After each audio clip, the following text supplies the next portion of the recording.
fucking awesome, man. It's like the podcast amped all the way up. If you're a fan, you're gonna love it. Listen, you're coming out to this show tonight, you don't need a tan to be the man to enjoy it, to have a good time. They talk about the best stories in wrestling history. 83 weeks, outstanding, tremendous, fantastic. Yo, this show is off the hook! This is the show to watch. The show is awesome! You've got to get to this show. 5 stars, 6 if it was in Japan.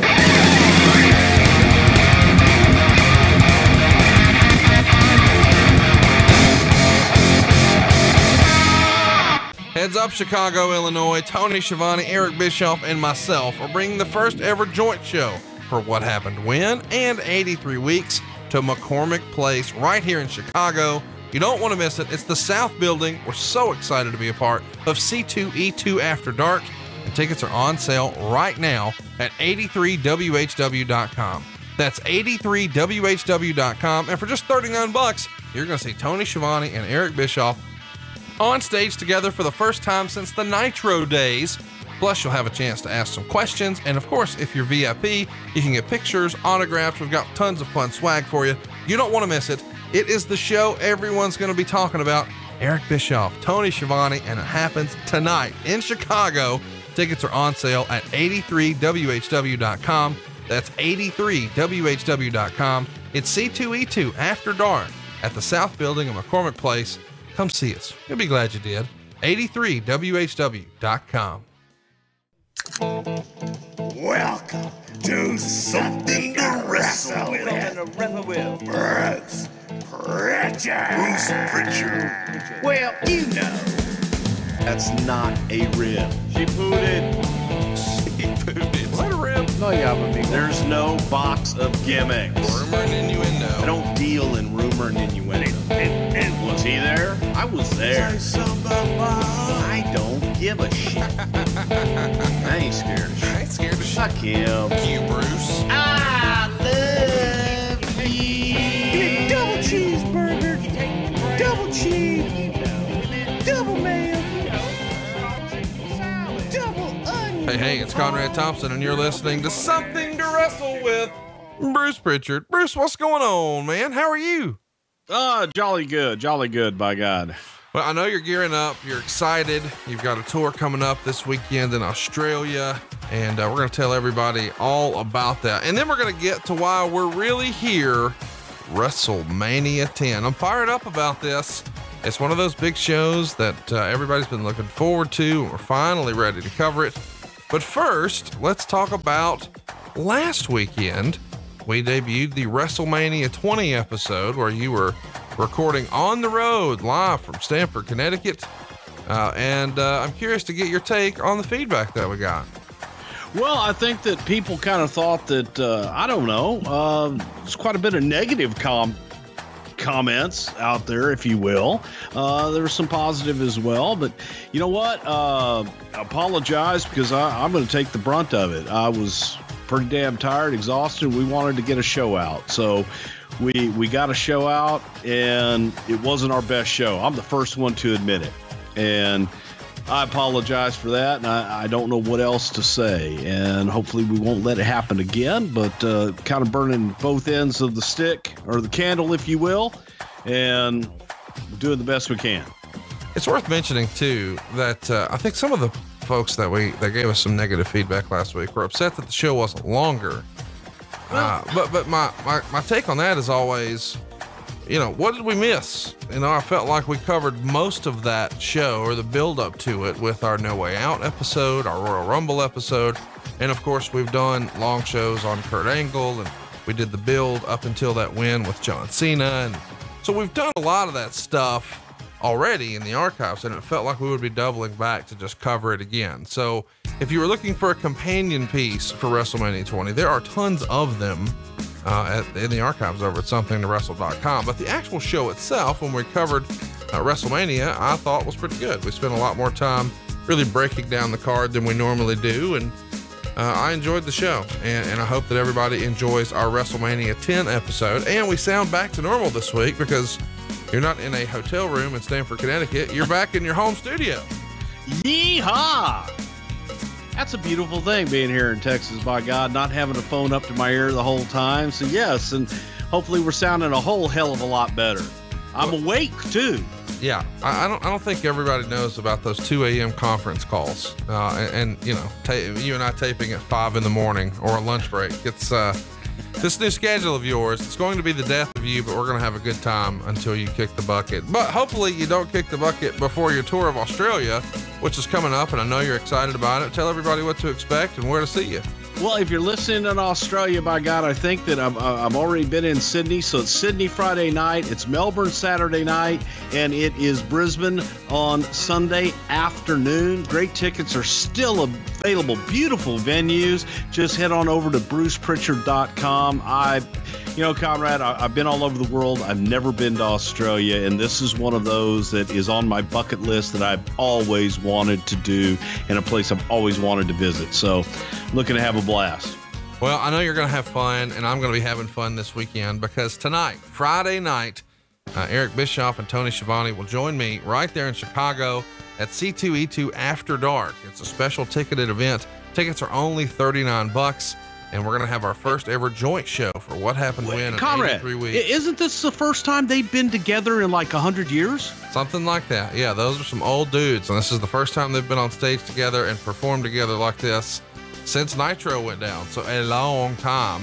And we're putting the band back together, man. Tickets are on sale now. 83WHW.com is where you pick them up. That's the number 8, the number 3, and WHW. 83WHW.com.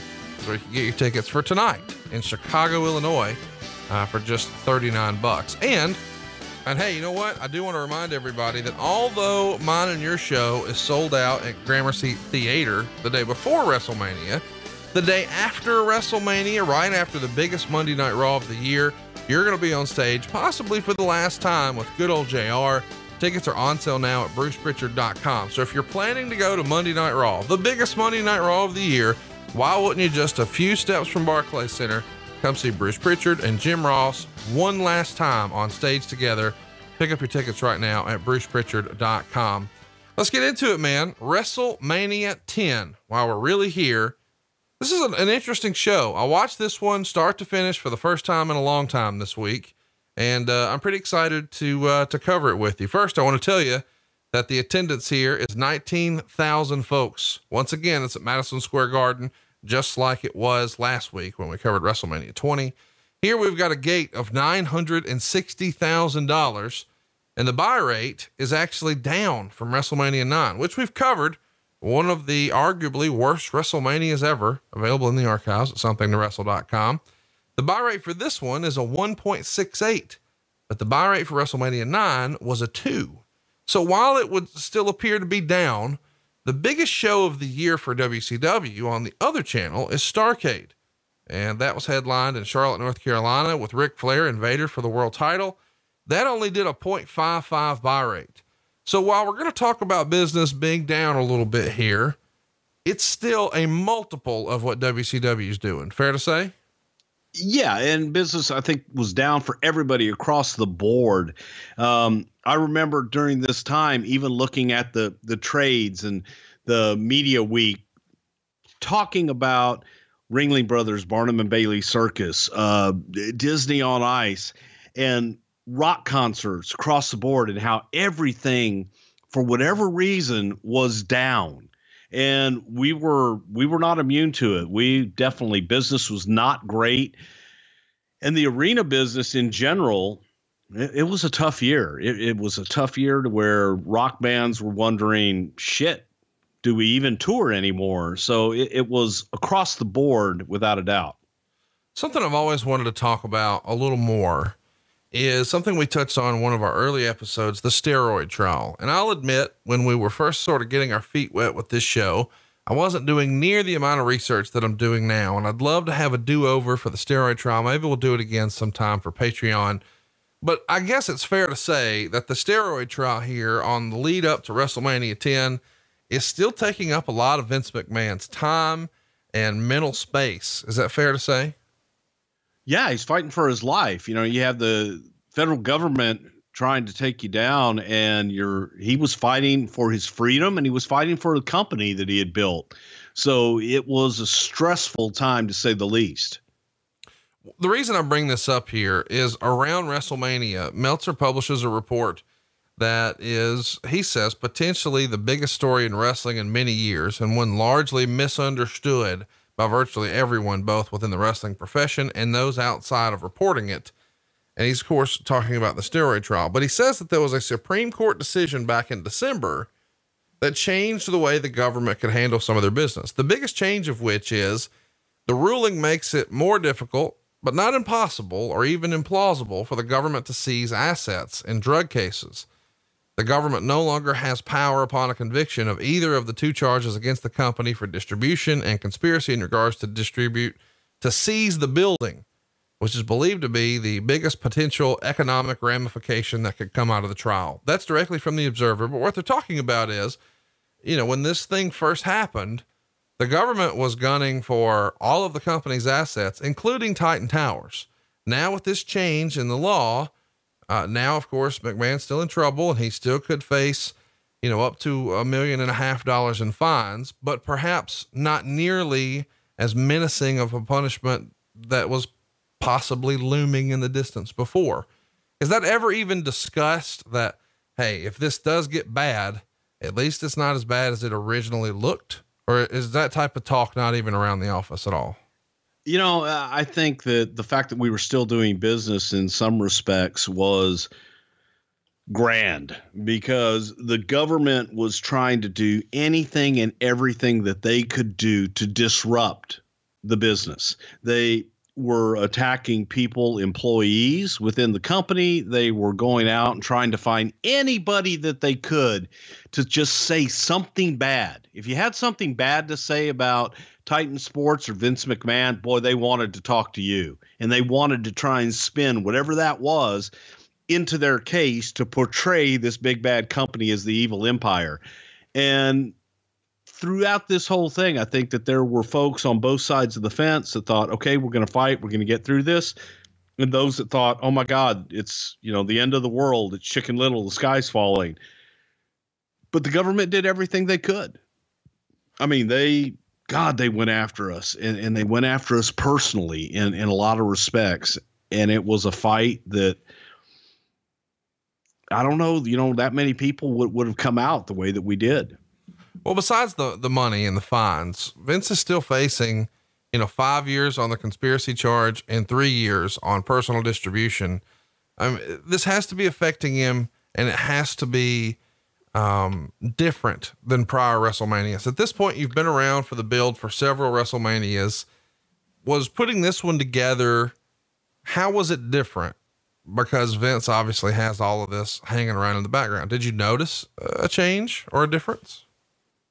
Being as close to it as I was, I don't know that there really was that much of a difference from the previous year and years past. Yes, there's kind of a dark cloud hanging over and looming wherever you went. It was almost like Linus or Schroeder on whoever the fuck it was and Charlie Brown.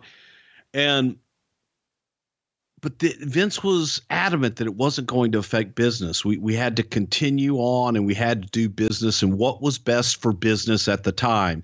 And while we had that edict, there were still certain things that you couldn't do, and there were still certain restraints on budget and what have you.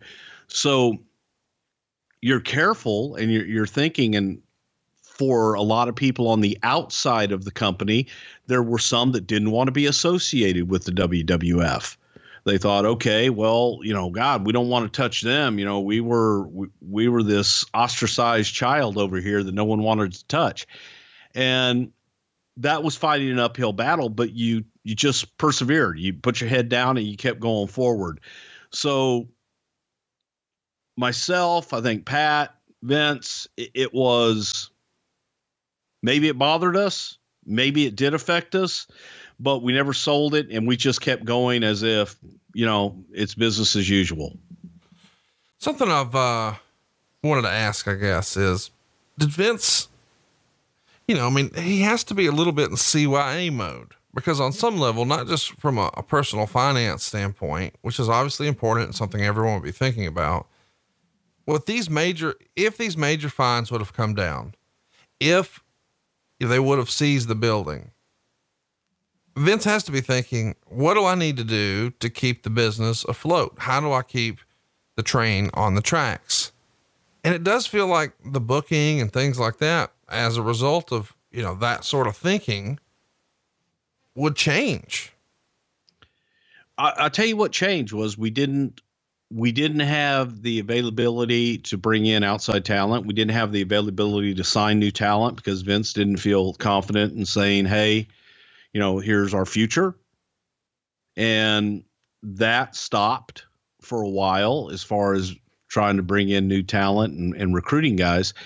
So other than that, he was fighting for his life. So he was fighting for his life on one front with the government, and on the other side, on the business side, staying and trying to conduct business as usual. And as hard as it was, you still had to just come in and do your job and do the best that you could do to continue. And you couldn't let the outsider, man, those who lived it.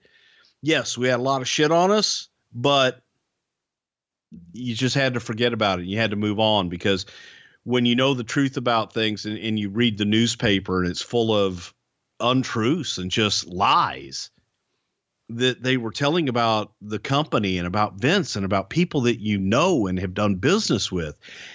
And it was just horseshit so many ways that you just go, fuck them, and you move on, because what you were reading out there wasn't real in our world.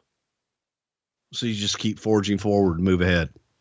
You said something a minute ago I want to circle back to. You talked about you and Pat and how you guys weren't going to sell it. Was there a sentiment or a conversation, whether it was explicit or implied? Hey, don't let any of the boys see you sell. You got to keep a brave face for the boys. It's almost like if your kid gets sick, your wife gets sick, you feel like it's your job as the man of the household to be the strong one and keep the brave face and not sell it. And you sort of insinuated there, me and Pat and all, we had to not sell it. Are you implying for the guys who are the employees of the company who are maybe below you on the chart, the organizational chart? No, we had no mandate. You just did what you had to do. That was the right thing to do. We never let them see you sweat, but at the same time, we just had to move forward, and it was never a mandate. We just did it. Let's talk a little bit about, where the business is at the time. Meltzer would write, in comparing WWF business from 92 to 93, besides the obvious 16.7% decline in house show attendance for the year, and almost surely a greater decline in overall house show revenue during the same period, because running far less house shows over the year. Essentially, they went from 550-ish in 92 down to 493, is that the decline in interest in the WWF product has to this point been quelled. For the most part, interest was way down during the early part of the year as compared with the year before. In April of 92, with the beginning of the fallout of the scandals, the loss of Hulk Hogan, more serious steroid testing, all of which resulted in many of the top guys either shrinking noticeably or leaving over the summer, which resulted in huge decline in WWF business. This trend largely continued through the early part of 93 and into the summer. When you watch this show back, are you thinking about how different the business was in 92, 93 to here to 94? Or are you able to just watch it sort of in a vacuum? Well, I don't know if it's necessarily in a vacuum, but it definitely was a time where things were changing. You're going to the quote new generation, and you're going from having Hulk Hogan carry the banner to now Bret Hart carry the banner, and moving on, because at this point we were looking at, Hulk's gone, and weren't looking to have him back anytime soon. So you're just, it's new. So it's different. By definition, it's going to be different. And we were changing a lot. We were changing a lot in the way that we were presenting the events. Before, you're looking at big attractions. with just names, Hulk Hogan versus Kamala. They didn't have to have an issue. You wanted to see it. Now we're moving towards Bret Hart versus Owen Hart with a strong personal issue underneath to carry that story. So the way we told our stories was changing. You got Monday Night Raw in there, a live television show that is also changing the way that we did business. So just the business itself and the storytelling was changing, and it was different. We were adapting to new. One of the things that you guys changed is you stopped running as many shows and concentrated on running bigger buildings instead of going, with more quantity, you tried to go more quality. Less is more. So you start running more packed shows, and this is certainly a packed show. You can tell you guys are trying to squeeze as much talent here as you can. And Meltzer would say early signs don't point to a significant change in arena attendance during 94, but it appears ratings in 94 will be above the levels of both 92 and 93.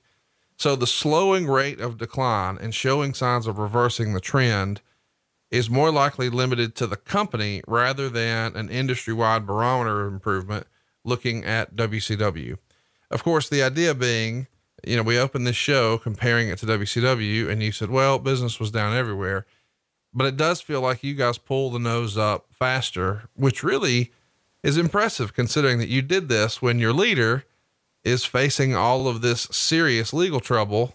Meanwhile, that's not really the case on the other station. Yeah. But again, we did pull it up a little bit. And I think in some ways it's a little deceiving because we did a lot more international, which helped pull the nose up. And that was a strategy because the States, they weren't drawing the way that they used to. So we were trying to change that business plan as well and move some things in a different direction and trying a lot of new, trying some non-traditional ways of doing business. Like let's go overseas where we normally wouldn't go for a long period of time. Let's spend a little while longer over there and go ahead and get that money because it's new and they're still engaged, and give the States a rest. It is fun to me because you and I have talked about, specifically when we go back and we look at our TNA episodes way back in the day, TNA was doing tremendous business overseas where maybe they were struggling a little bit here. Why do you think there's always been an appetite for American professional wrestling in the UK? God, it's, I think anywhere that you go outside of the United States, there's a want for the Western entertainment because the product is a global product, man. It translates in any language, no matter what language people understand physical competition. So to that, UK, man, they're English speaking, but you go beyond that. You go to Germany, you go to France, you go to Italy. They still understand competition. They still understand two guys settling a dispute in the ring. So to that, I just think that it was different than what they had. It was new and an opportunity to see it live presented to them. God, that was a huge deal because it was not their norm. And for us to come over was like Elvis coming over in a lot of respects, or when the Beatles came to the States in reverse. Let's get back to the Observer. In early February, it was written, the rumor mill has been flying all week concerning the possibility of Hulk Hogan coming to World Championship Wrestling for a pay-per-view matchup with Ric Flair later this year. The story, which has been spread within WCW and is well known at this point throughout wrestling, is that a Flair Hogan pay-per-view match will take place probably over the summer. In addition, the NATPE convention held this past week in Miami Beach, Hogan talked openly about returning to wrestling in May after filming 22 episodes of Thunder in Paradise and brought up Flair's name as the opponent he wants to wrestle. At this point, there's said to be no contractual deal between Hogan and WCW, and other WCW sources are exceedingly skeptical that such a deal will ever take place. How plugged in are you guys with, I guess, let me just back that up.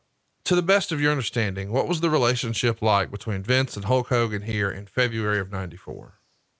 I don't think there was much of a relationship at that point. I think that 93, at the end of 93, that Vince had resigned himself, that Hulk wanted to go off and do his Thunder in Paradise. The fact that Hulk was using talent from WCW that was doing tapings, I believe, in Disney at the time in Orlando, that was kind of a statement by Hulk saying, hey, you know, he didn't reach out to anybody on the WWF side to say, hey, I'd like to use some of your guys, give them exposure on this show. So the writing was kind of on the wall. And that relationship between Vince and Hulk was strained. They weren't talking. And when I say they weren't talking, they might talk once every couple of weeks. But it just, that's always been a love-hate relationship. And when it's good, it's very good. And when it's bad, it was bad. This was a time that Hulk could distance himself, and I think Hulk saw the opportunity with Thunder in Paradise to go off and become a David Hasselhoff in the syndication world.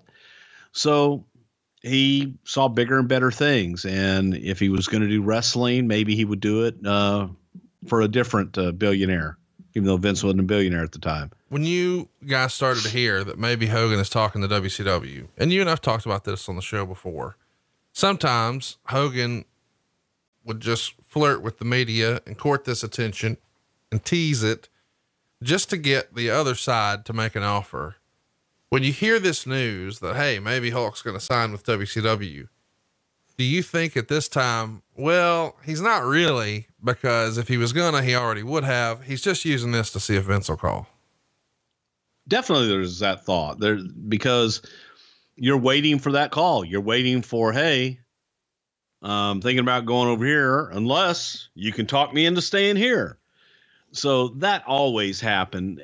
And there was also, you would also run through that, the breakup period where you're really sad at first. And then you get to the point, well, that bitch, she two-timed me, or she's going out with that other guy. Fuck her. I think that it ran the gambit with Hulk of, well, he's going on to do other things, to, well, that son of a bitch, he's now flirting with WCW and he's using their talent. He's not even calling us for our talent. So I think there were hurt feelings, and probably on both sides, that made it, okay, we'll show him, or him on us. I'll show them. It went both ways. Meltzer reports in the Observer that the way you guys decide how to sort of structure the WrestleMania card comes down to a coin flip on Raw, which is to decide, will it be Lex Luger or Bret Hart who would get the first shot at Yokozuna. Of course, Luger wins, and it's announced that both title matches would have special referees, and references are made to celebrities that are going to be appearing. And Meltzer would write, there's been talk of bringing back big names from the past for this show. In hindsight, the idea of the tie-in of the Rumble leading to the two title matches on the same show is a good one. The show's biggest draw is not any matches, but the name Wrestlemania, as evidenced by the show selling out in just a few days before any matches had even been announced. Is this the first time you remember Wrestlemania as a brand having that cachet to be able to sell out before you even announce anything? Because that really is pretty unique to wrestling, especially in this era. Well, for me, I think WrestleMania 9 was like that as well, because it, the attraction was what it was, and the allure of being in Caesar's Palace and WrestleMania, that sold that as well, because I don't know that the matches were something that really sold it. So the brand WrestleMania was really starting to take hold, where people just wanted to see the big event. They wanted to be a part of the biggest event of the year. And for me, it happened at WrestleMania 9, when we really focused on WrestleMania, the spectacle, versus WrestleMania, the main event match. Yeah, it's grown to the point where, it's as big as any other event besides like the Super Bowl or the World Series. I mean, people just know what it is, even if they're not necessarily a fan of wrestling. I mean, they know exactly what it is.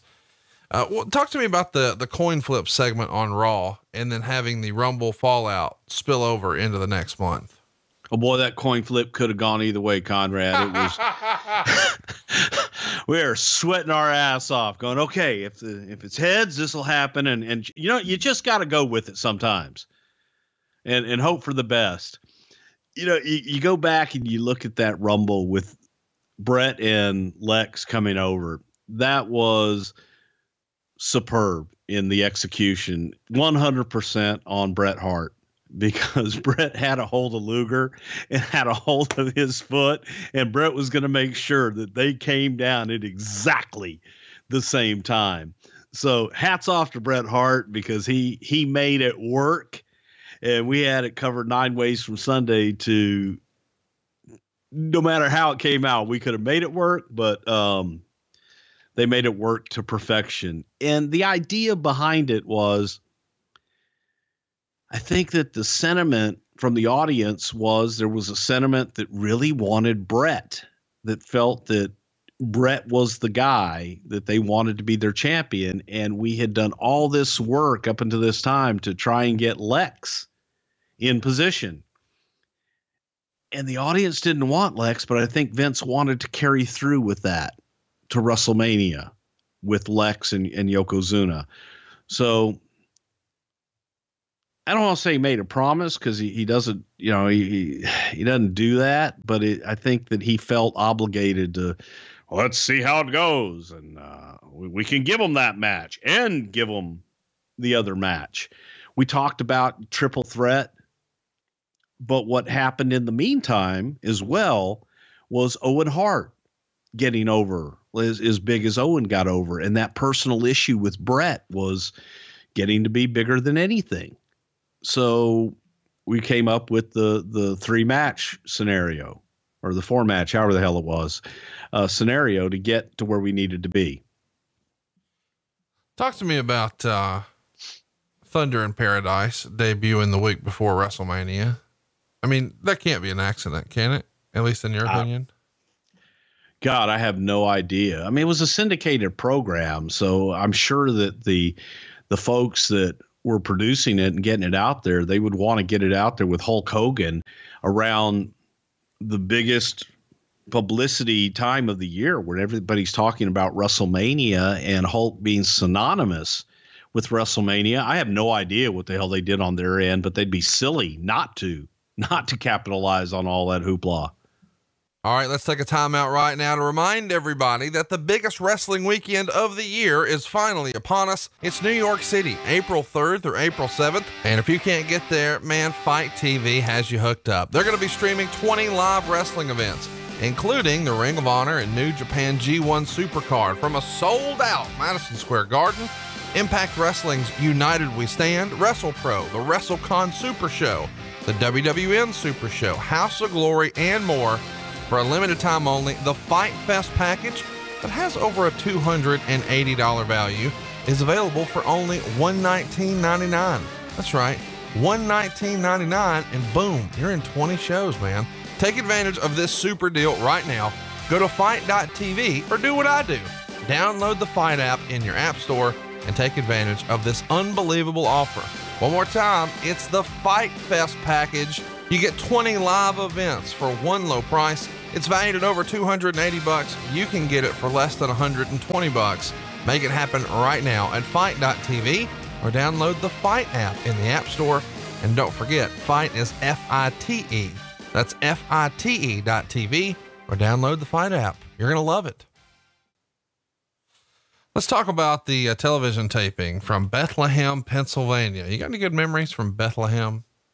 God, I try not to. Bethlehem is where John Layfield was hired, and Bethlehem, Pennsylvania is where they had a snowstorm that was so bad they declared a state of emergency. And Vince McMahon and Jim Ross and I drove back to Connecticut, following behind the sea of snowplows. And I'm still alive to tell about it. That's where Jim Ross swore that he would never ride with Vince again. Didn't last long, but still, it was an interesting trip. Well, Jim Cornette comes out at these tapings holding the WWF title during his interview, and he's insulting Luger, who comes out chasing Cornette off, who then drops the title. Luger takes the belt, goes into the dressing room, and then Vince asks the crowd, wouldn't it be great to see Luger with the belt, and announced as the new WWF champion?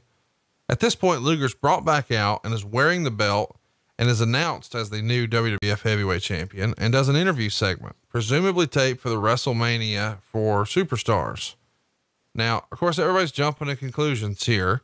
We've talked about this and alluded to it before, and you've said, no, that wasn't the plan. That's rumor and innuendo. What's the strategy here in having Vince tease? What if he was champion and then him come out introduced as champion wearing the belt? To watch people out in California go run to their computer or their typewriter and type up, yep, it's definitely, this happened in Bethlehem, so they can get a shot of Luger with the WWF championship and he's going to win at WrestleMania. Get people talking. Nah, seriously. Seriously. You did that shit just to fuck with Meltzer? And he fucking bit. Come on, man. Really? Why not? That's so stupid. I know it's stupid that he has no idea what he's talking about and he falls for shit. Okay. Let's keep it going here. I guess we should mention, hey, Conrad, I know we probably touch on this in the Cornette thing, but all throughout this build, to me, it was some of the best shit because Cornette had come in and Corny was doing his stuff with Smoky Mountain Wrestling and Cornette coming up to have his Smoky Mountain get some national exposure and Vince basically talking him into managing Yokozuna and being the mouthpiece for Yokozuna. And he was great. Absolutely great. But the thought of Cornette telling me beforehand, I'm not going to go on the fucking road. I'm not going to do this full time. I'm not going to do this, to Vince getting him to be the mouthpiece for Yoko. I always just kind of chuckle whenever I see Jim Cornette and Yokozuna together because it was a great pairing, but corny, just the way Vince talked him into it, masterful. Let's touch briefly on something we've just spent a lot of time talking about, but I just want to mention it again because it's happening in this same timeline. Lawler is not on this show. He is supposed to be, probably, but he's got all these legal troubles.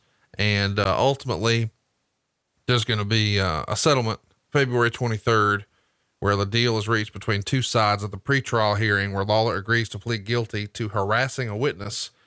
And in return, the prosecutor agrees to drop all 4 counts of all the other stuff. What was Lawler going to do at WrestleMania 10 had none of that stuff happened?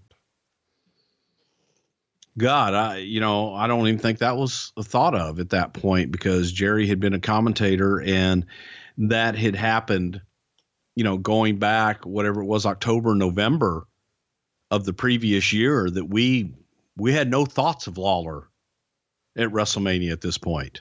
He wasn't considered because he was out of the picture. And until all of that was completely done with, there were no early thoughts. And at this point in February, okay, maybe we bring him back as a commentator, but time will tell. Well, there were no thoughts before that in September, October of what we would do with Lawler at WrestleMania. If anything, probably just thinking he'd be a commentator. This is a silly thing we've not spent a lot of time talking about. Meltzer would write on the 21st of March, and what became a major story in the U.S. media on the 14th is something that was first reported in Japanese newspapers on March 8th. The All Japan Women's Pro Wrestling Promotion is claiming they're going to make a $2 million offer to Tanya Harding to become a pro wrestler.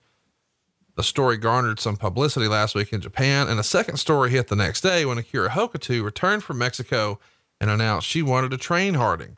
On Monday morning, the story hit the U.S. in an AP story with a Tokyo headline, which quickly made it, as everything related to Harding over the past few months has become, one of the lead stories in the news. This seems like this is right out of Vince McMahon's playbook. Do you remember reading this? And did you guys ever even consider doing anything with Tanya Harding? Yeah, we did consider doing something with Tanya Harding and bringing her in and having her get her ass kicked. She wasn't interested.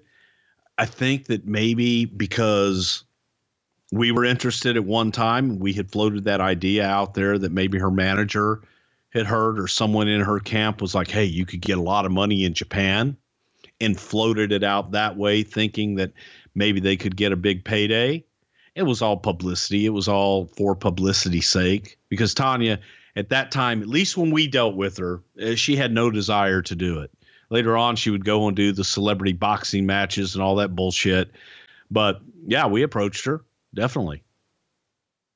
Meltzer would make a comment in the Observer that, quote, there's no organization in this business that can hype a show like Titan Sports, but it appears that this event has garnered far less interest than any previous WrestleMania, despite the 10-year anniversary gimmick and increase in television viewership in recent months, giving it some initial momentum.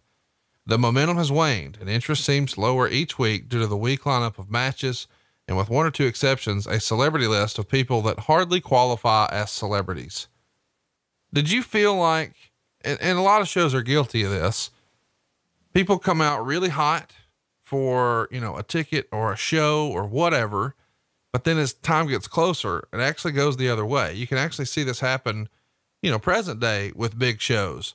You can track what tickets were, the day they go on sale or they sell out or whatever. But then as you get closer to the show, instead of the ticket prices going up because anticipation is building, it actually trends the other way. It starts to go down. Do you remember that being the feeling here with WrestleMania 10? Not really. Maybe for the television audience, maybe for the pay-per-view audience, but the live event feel and the Garden feel, that never waned at all.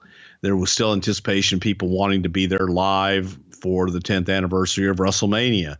So I don't think that ever waned. I think overall, maybe for the viewer and that pay-per-view buyer, they might not have been as excited by the time that the event came around and bell time started. Of course, WrestleMania, just on name alone, is going to make it the highest grossing event of the year. Ringside tickets are going to be $300 for this show, which Meltzer would say is the highest price ticket in the history of United States wrestling. And he says that it's expected to set a gate record. Chat me up here. $300 for a WrestleMania ticket these days, no big deal. Back then, that was a lot of money. It's still a lot of money now, but back then, crazy to ask that, but it worked. I mean, you guys sold it out. Chat me up about the pricing strategy and who was for moving it up. The promotions folks, Basil DeVito and those folks in promotion were very confident that they could get it. And Vince was apprehensive about asking that for a live event ticket. I think that there had come a time where the ticket prices, we kind of reached business was down, and business was down across the country for house shows, but it was WrestleMania. It was New York City. And if there was ever a time to experiment with your pricing structure, it was this one. It was, you've only got 19,000 seats to sell. So bring those ticket prices up to create a larger gate than you would get in a stadium or what have you. And yeah, we went for it. Across the board, all the tickets were much more expensive than had previously been really acceptable for a WrestleMania. And I remember there was a promotions guy that came and said, hey, for a, NBA championship, here's what they're getting for that. Here's what the Super Bowl costs. Here's what the World Series cost. And I said, well, why the fuck not? And we did it. And of course, as you and I know, the very first tickets to go were the highest priced tickets. Yep. And those $300 seats were gone in a heartbeat. Let's talk about Fan Fest. These days it's called Access, but this is the first WrestleMania where you did anything like this. And, it's all over the network where you guys are promoting this. And this is the first time it happens. It runs, the week leading up to WrestleMania, and you guys sell all 7 sessions out, 2,200 tickets each time. $22 a pop is the ask. And it seems like it's a pretty big success when you can sell out every single day. And the articles I found make it seem like it's mostly autograph signings and meet and greets, but they've also got some things like, call matches as an announcer. And you see clips of it on the actual WrestleMania show where you can get like your picture made in a ring where you're pinning your friend and a real referee is making the count.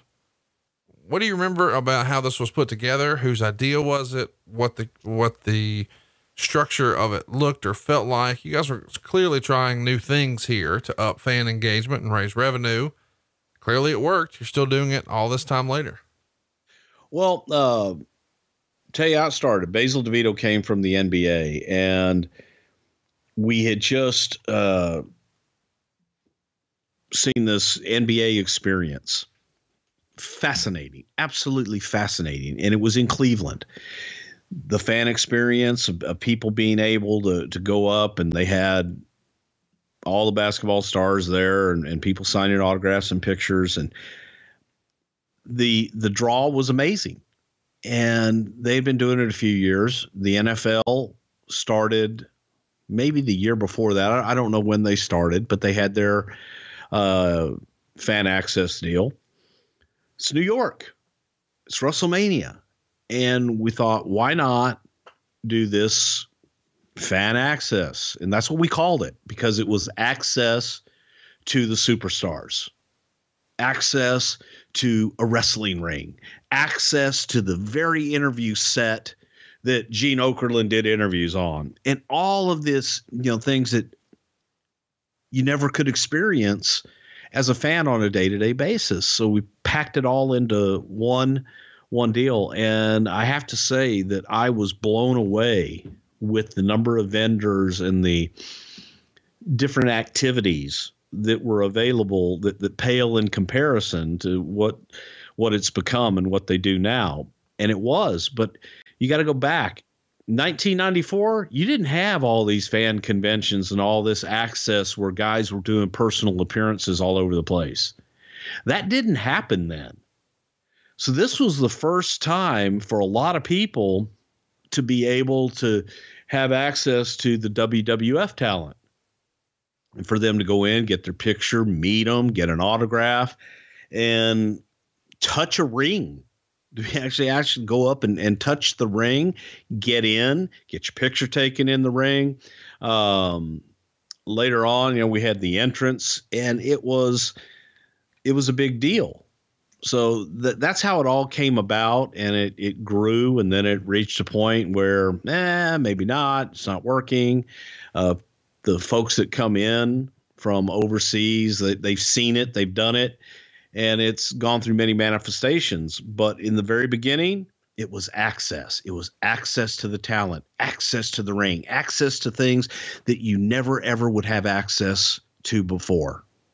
That's how I came up with it. Well, somebody who wasn't working this show is The Undertaker.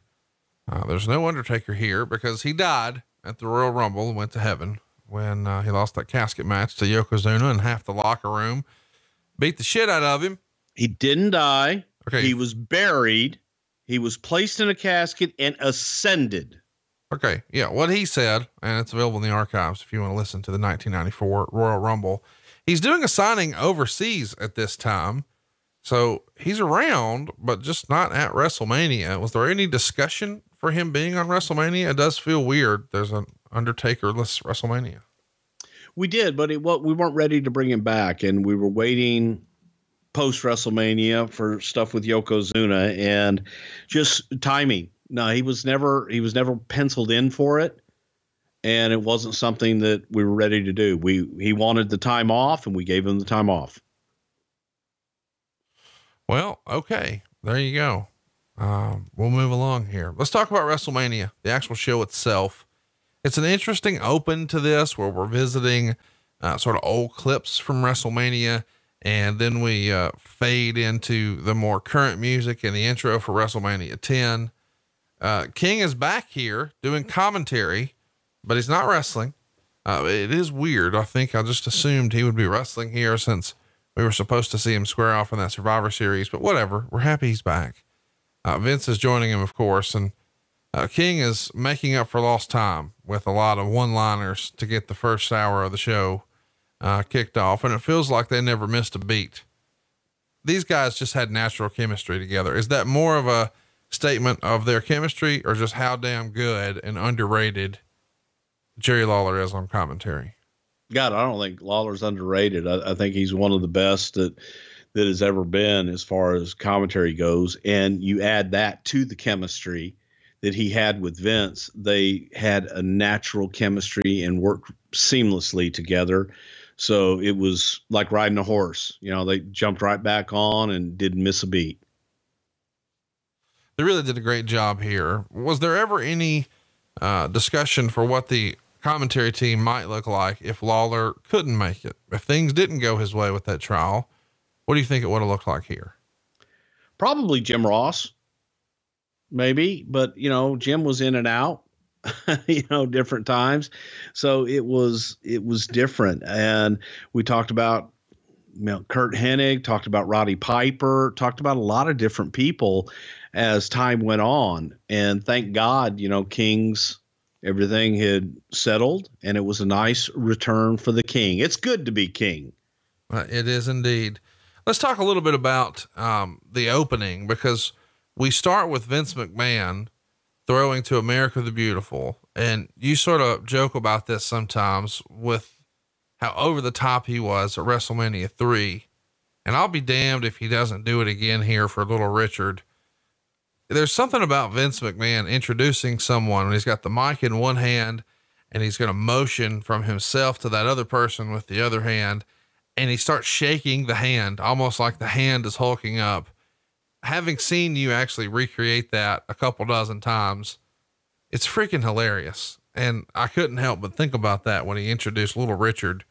Before you talk about the fun, silly entrance of Little Richard, chat me up about why Little Richard was the right guy, because it does feel, and I know Little Richard's an icon, Lord bless him, but when he's being introduced as like the king of rock and roll in 1994,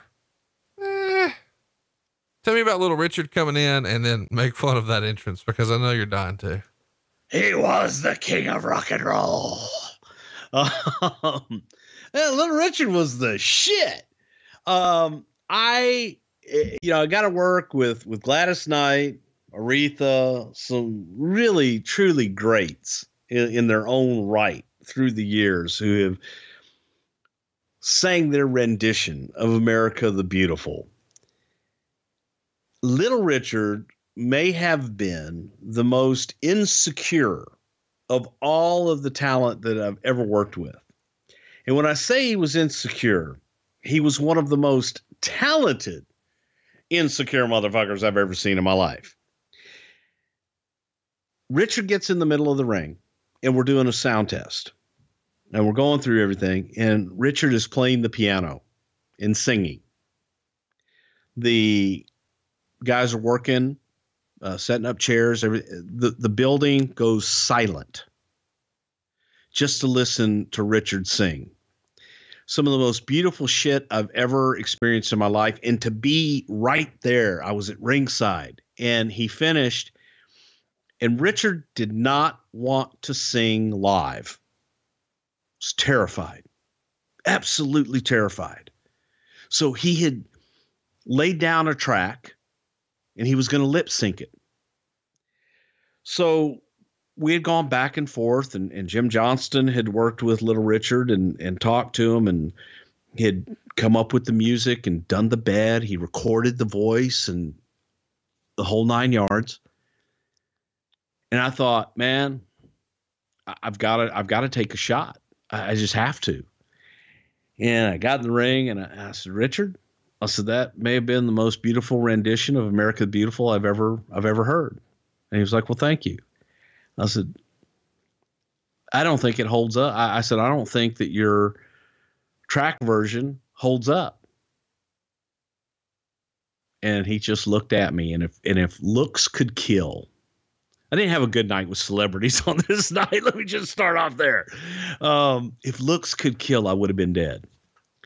And he kind of laced into me about how I don't understand what it is to perform in front of people, and his voice isn't what it used to be, and how long it took to get that track to perfection that it was. And he wasn't going to risk his reputation in the middle of a wrestling ring in New York City. And I said, okay, then. thank you very much, turned and walked out of the ring and just kind of walked on my way. But I love it when talent just gets on the microphone, or they'll play guitar, they'll play piano or whatever, and just sing like they're in the shower, if you will. And that's what Prichard was doing. And he brought the Garden to a standstill where everybody just stopped what they were doing and listened. One of the greatest singers I've ever had the pleasure to work with. And he was absolutely terrified at that stage of his career that he would look foolish and fuck up America the Beautiful. Meltzer says that he left right after he sang. Didn't sign any autographs for any of the boys, just in and out. And him sort of blowing off the boys got a little bit of heat in the locker room. Do you remember that? And if so, was it all your fucking fault? Probably always is. Anything's my fault. If something's fucked up, it's my fault. But I don't really recall that. I remember him being very gracious to everybody. He did leave and said goodbye, thanked everybody, but we knew that before he got there. It wasn't like he dashed out, he did his thing and got the fuck out. We knew we had a window for Prichard for his performance, and he was gone right afterwards. So it wasn't a surprise to anybody, but he was gracious to everybody. He stood in the back in the little alleyway there in the dressing room area that you always see where Hulk comes down, and the old man's sitting there playing with his quarters. Prichard sat there, talked to guys, was very cordial, nice as could be. Didn't stick around, but he was nice as could be. Talk to me about all the celebrities here on the show besides Little Prichard. You got Burt Reynolds, who I think is fresh off of breaking his hand, where he knocked out a mugger, so he's got his hand in a cast. Jenny Garth is here. The chick from Up All Night, Rhonda Shear, Donnie Wahlberg from the New Kids on the Block. We've got a horrible Bill Clinton impersonator that's got a bunch of segments, way too many. I mean, this is an interesting WrestleMania, to say the least. Okay, well, working backwards, the Clinton impersonator was top notch. He was fucking great. What a great guy. And I'm not arguing he's not a nice guy, but what the fuck is this doing on the show? This is terrible. It was WrestleMania. It was the 10th anniversary.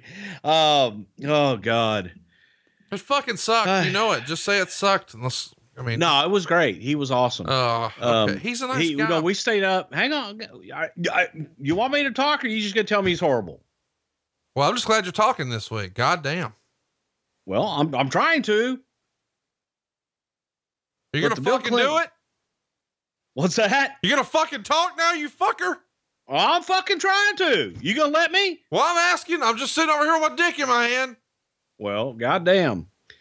But the Bill Clinton impersonator, the night before, we had gone out, and he looks completely different in real life, if you will, when his hair's all down and what have you. Ran into him in the bar and sat with him for several hours as he would go in and out of Bill Clinton, and was one of the most charming guys that I've ever had the pleasure to be around. And we just sat there bullshitting with him all night. He was much funnier as himself than he was as Bill Clinton, but Vince was fascinated during this time of having the president there with the president of the WWF, Jack Tunney, in the presidential suite for WrestleMania 10, celebrating this big anniversary. And just, he thought that was the funniest goddamn thing in the world. You going backwards, from there, you had Donnie Wahlberg, who was Music World, huge star. And the Donnie Wahlberg deal was interesting because Donnie and his brother Mark wanted to shoot an angle. They were interested they'd come back and said, hey, we want to do this thing. Maybe Donnie does something at WrestleMania. Mark comes out and somehow they get into it, but ending with Donnie versus Mark with partners. They would each have a wrestler and they would have a tag team match with Donnie and Mark wrestling each other. And I'll never forget Vince's reaction to, you mean the underwear kid? Because at the time, Mark Wahlberg was a model for underwear. He wasn't, the Mark Wahlberg that we know today. So that was the Donnie Wahlberg stuff. And Donnie was a big deal, New Kids on the Block. Cy Sperling, who was the president of the Herrick Club for Men. Wasn't just the president, but he was also a client. Okay, that one was the shits. Jenny Garth, man, 90210 was a big hit, and she was not. She goes on the bad celebrity list because she was a pain in the ass to deal with. Now, Jenny is the one who wouldn't sign anybody's autographs. And she stayed in her locker room and she didn't come out. She didn't socialize with anybody. And she was not a lot of fun. And she, Bret Hart had stuff for his kids and just wanted to get autographs. And she was like, no autographs, no pictures, no nothing. And she was not a nice person. Rhonda Shear, piece of cake. She was willing to do, whatever and was ready to go. Then there's Burt Reynolds. Burt was a great guy. Burt was there. He had broken his hand, as you said, fending off a mugger. And we had a list, which I had never really been presented with before, of like do's and don'ts with Burt. Burt had to have his own private dressing room, and Burt had to have a certain size dressing room and, certain drinks and what have you. Burt showed up, and there was Barry Windham had dated Burt's girlfriend at the time. And there was, I don't know if it was a fear, but there was a concern that there might be some interaction with Barry and Burt. Now, this all came from his management and everything, but when we got with Burt, Burt was like the coolest guy on the face of the earth, man. He was just Mr. Cool. Hang on. Barry was with y'all then? Yeah. What was he doing? I think he was one of the Blackjacks. No, that's the wrong timeline. Okay, well, he was there. Okay, I believe you. And Burt was totally cool.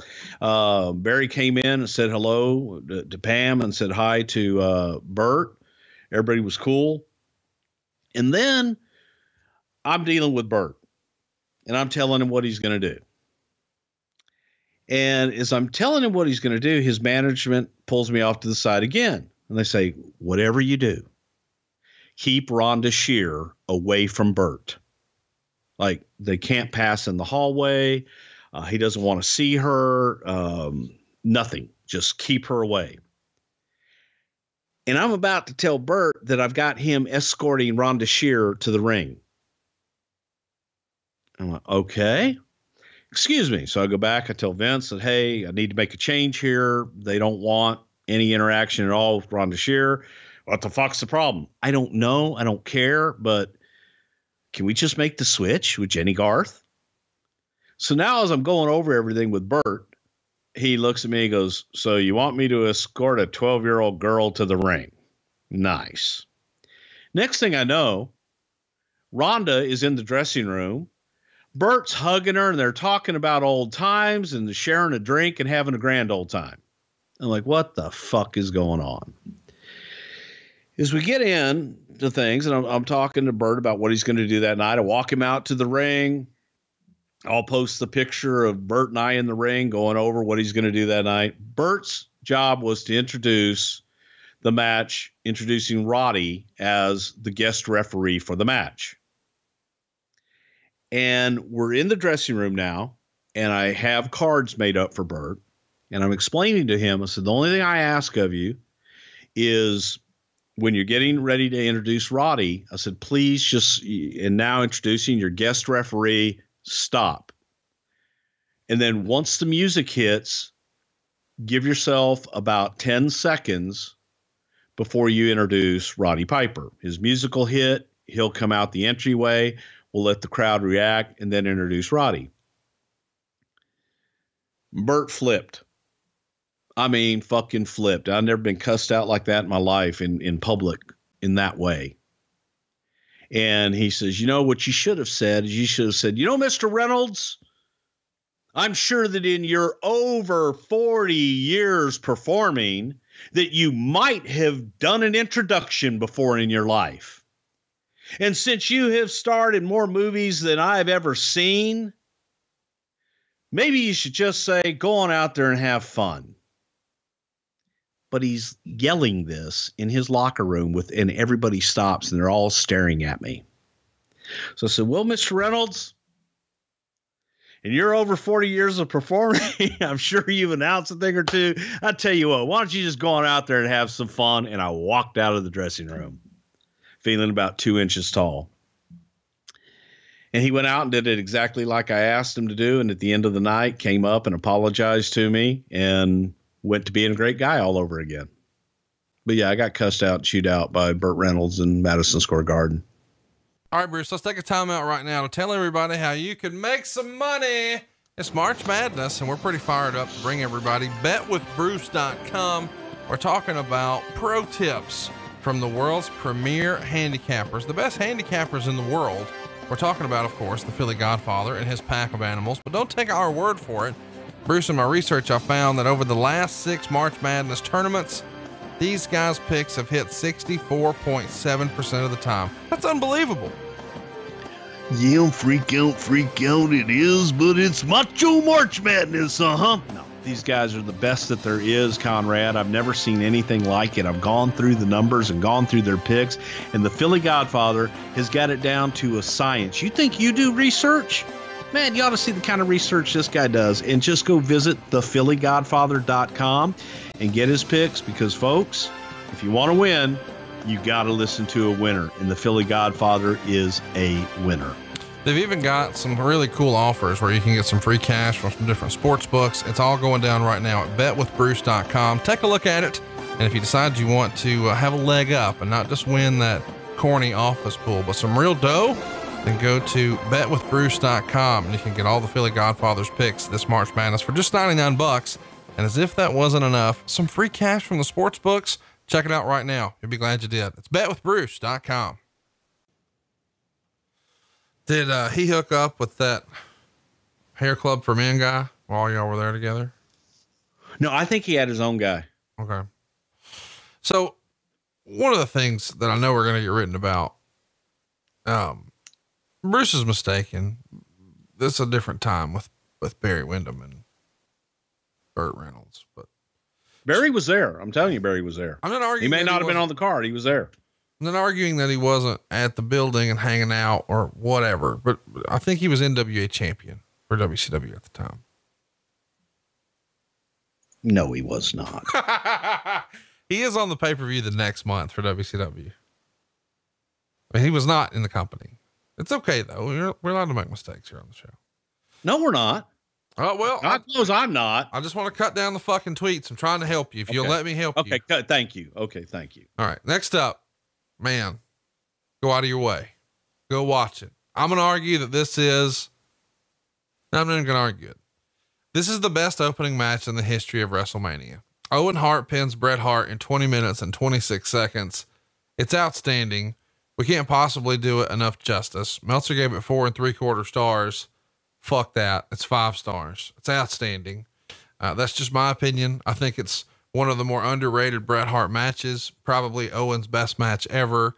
Really showcased how talented Owen really was and was a phenomenal story. And the only thing that I found weird watching it back was I really wish we had some reaction shots from Helen and Stu. What'd you think of the match? And you watched it this week for the first time in forever. It still holds up, does it not?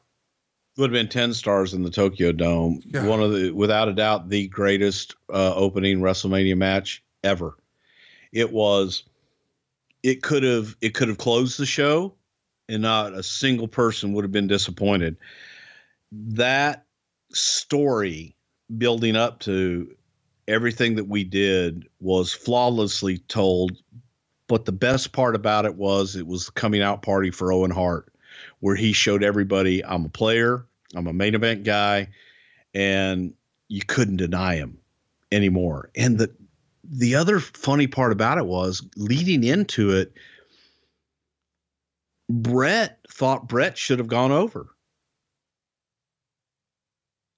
And that was never the plan. It was like, no, Owen has to beat you. You have to come from underneath. And you're coming from underneath to win the championship at the end of the night. And then he was fine once he knew that. But, getting into it, it was like, holy shit, we're going with the Heart Attack tour after this in the summer with you and Owen.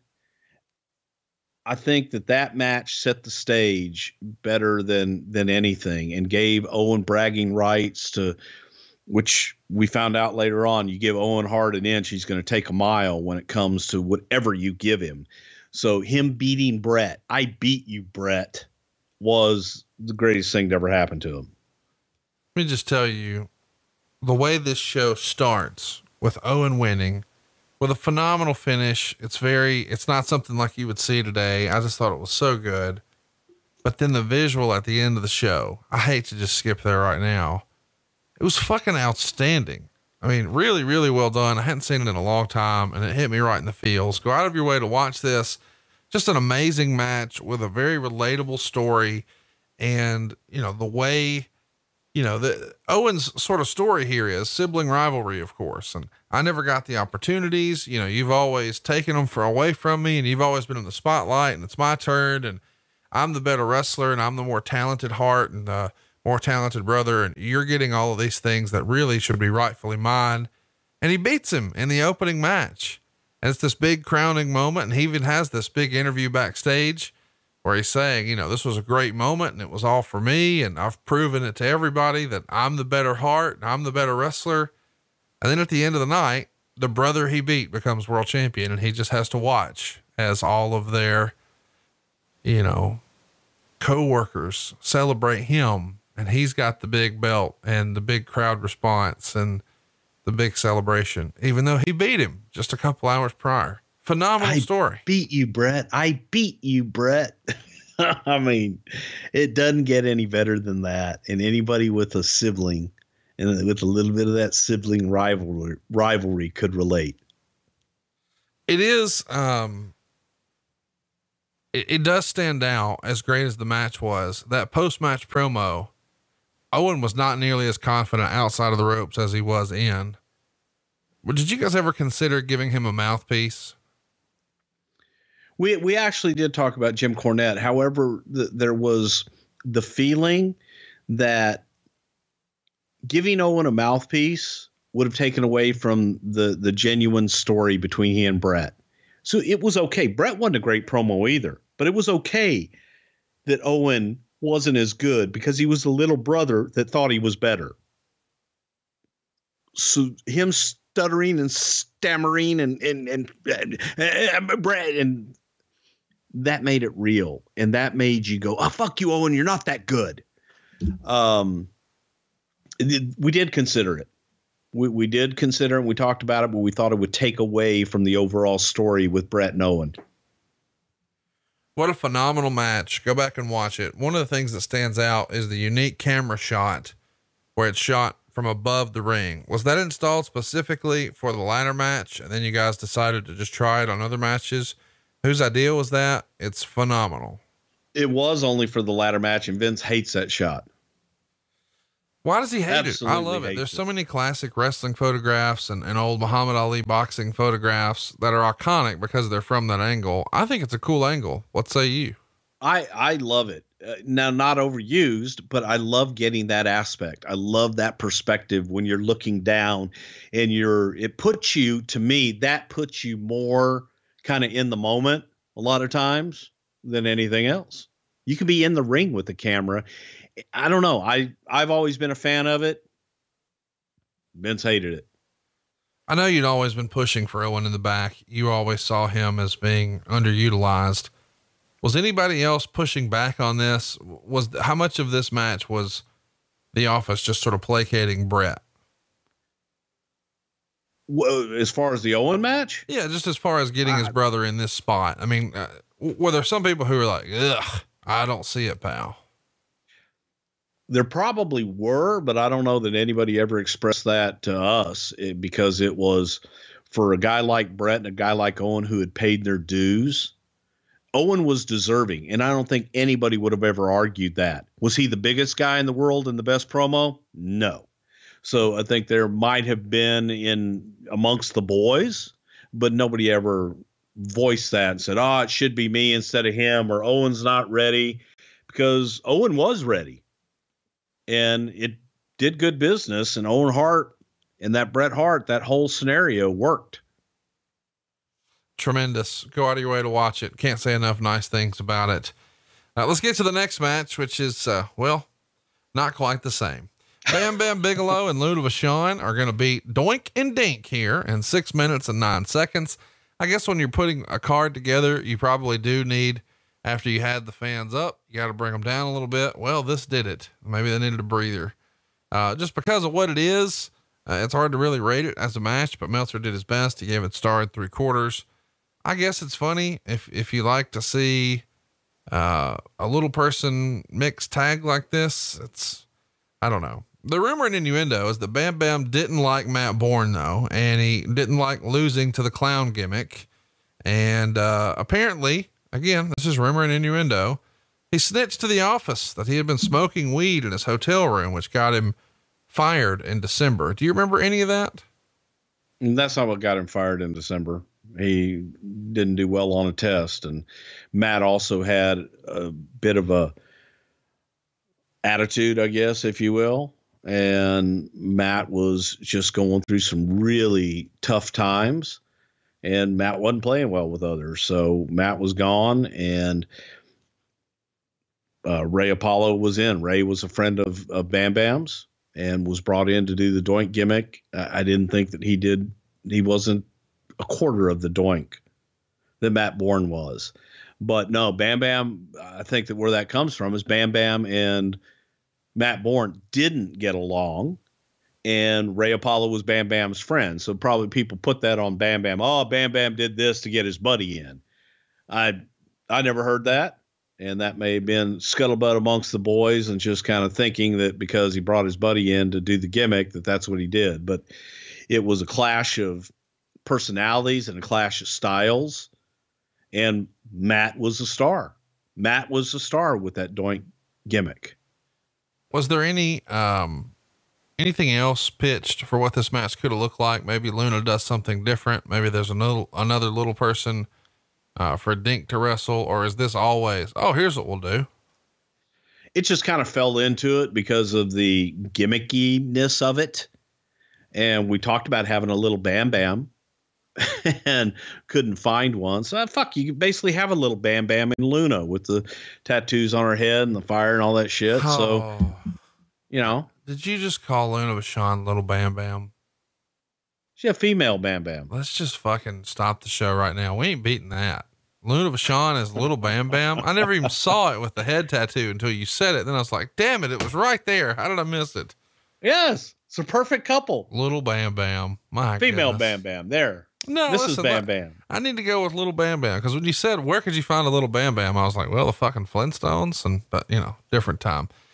Here's some cartoony shit though for you. Randy Savage and Crush are going to go 9 minutes and 43 seconds in a falls count anywhere match where falls aren't counting really as the finish to the match. Victory is only achieved when one person couldn't return to the ring after a fall, which I guess is a flawed concept because it's falls count anywhere. I don't know. Meltzer would say at a house show in San Jose, which may have been the first night they tried this concept, they had a fall end in the ring and then had to roll out of the ring to make the concept work. So this is at least better. Crush gets the first fall in the aisle in 45 seconds, which is pretty phenomenal. Lots of other falls, but the finish is just outstanding. He's supposed the Macho Man is backstage with Crush and he's trying to hang Crush upside down.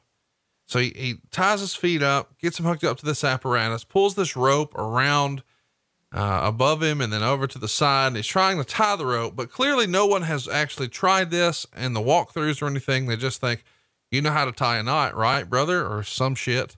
Because live, as soon as he lets go, Crush just falls to the ground and Macho Man sprints to the ring and he wins. But dude, this is like the most botchamania shit on the entire show. Is it not? Fucking horrible.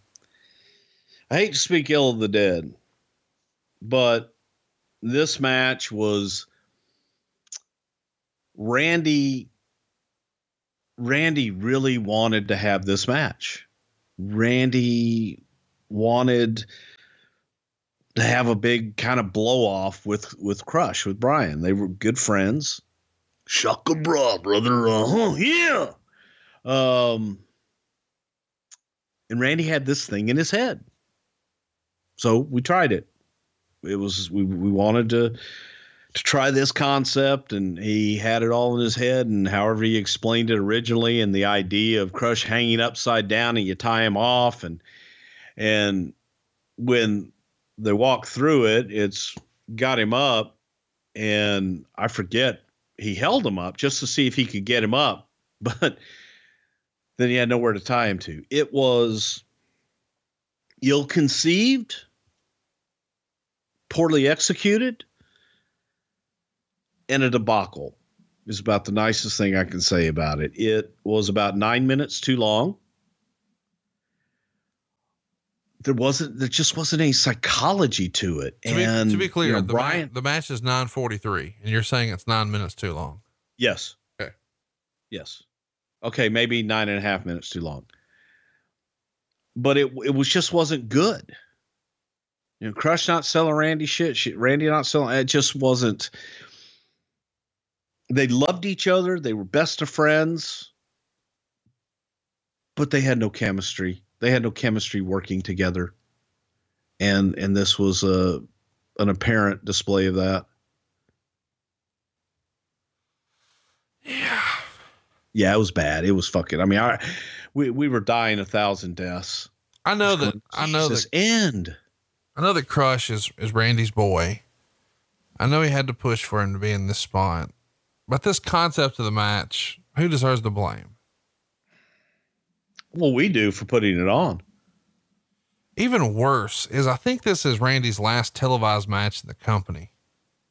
I mean, with all that this dude accomplished and did for the WWF, and this is our last memory of him as an in-ring competitor. Whew. And it was all his idea. All of it, the angle, the match, the finish, everything. Scary. Can we agree that he deserved better for his last in-ring appearance?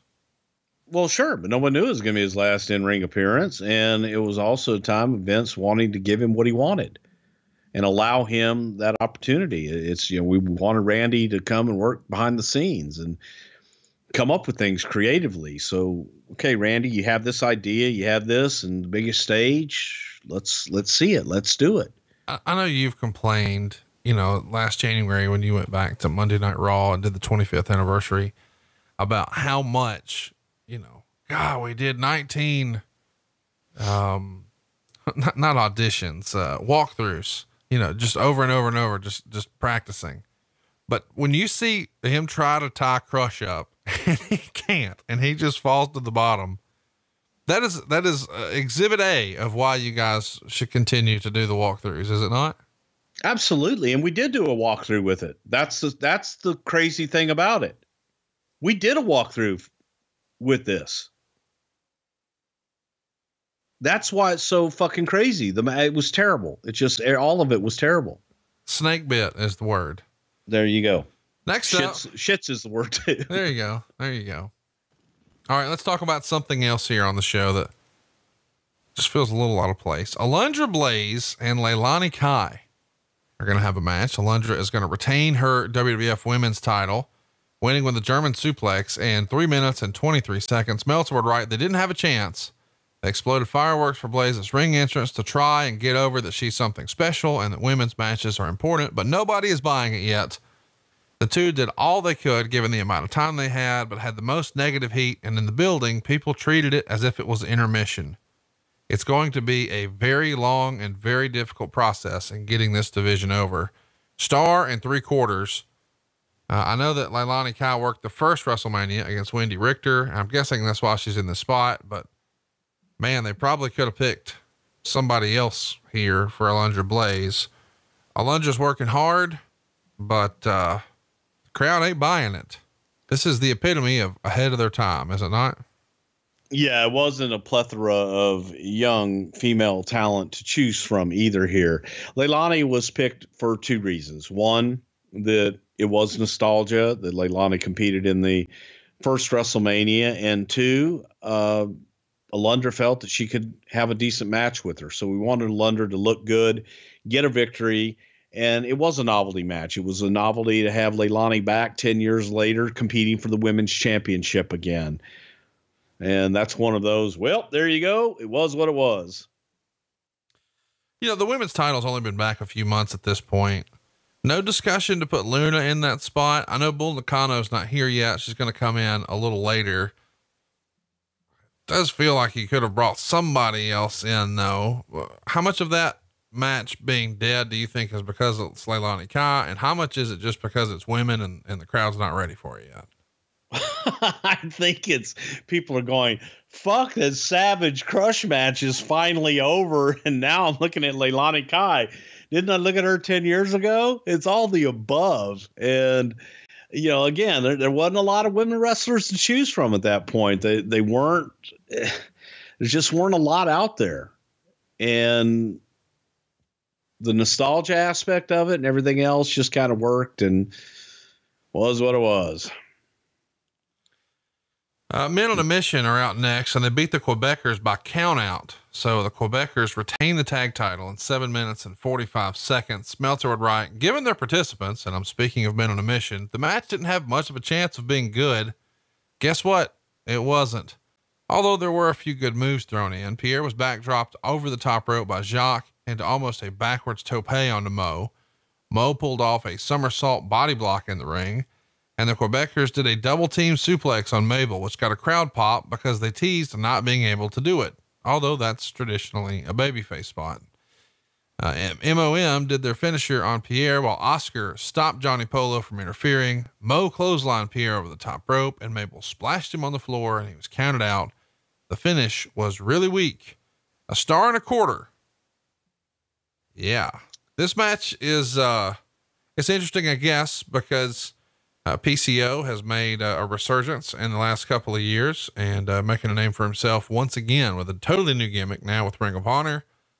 And well, Raven is here as Johnny Polo as a manager, and people talk about him being one of the smartest guys in wrestling, but he's Johnny Polo here.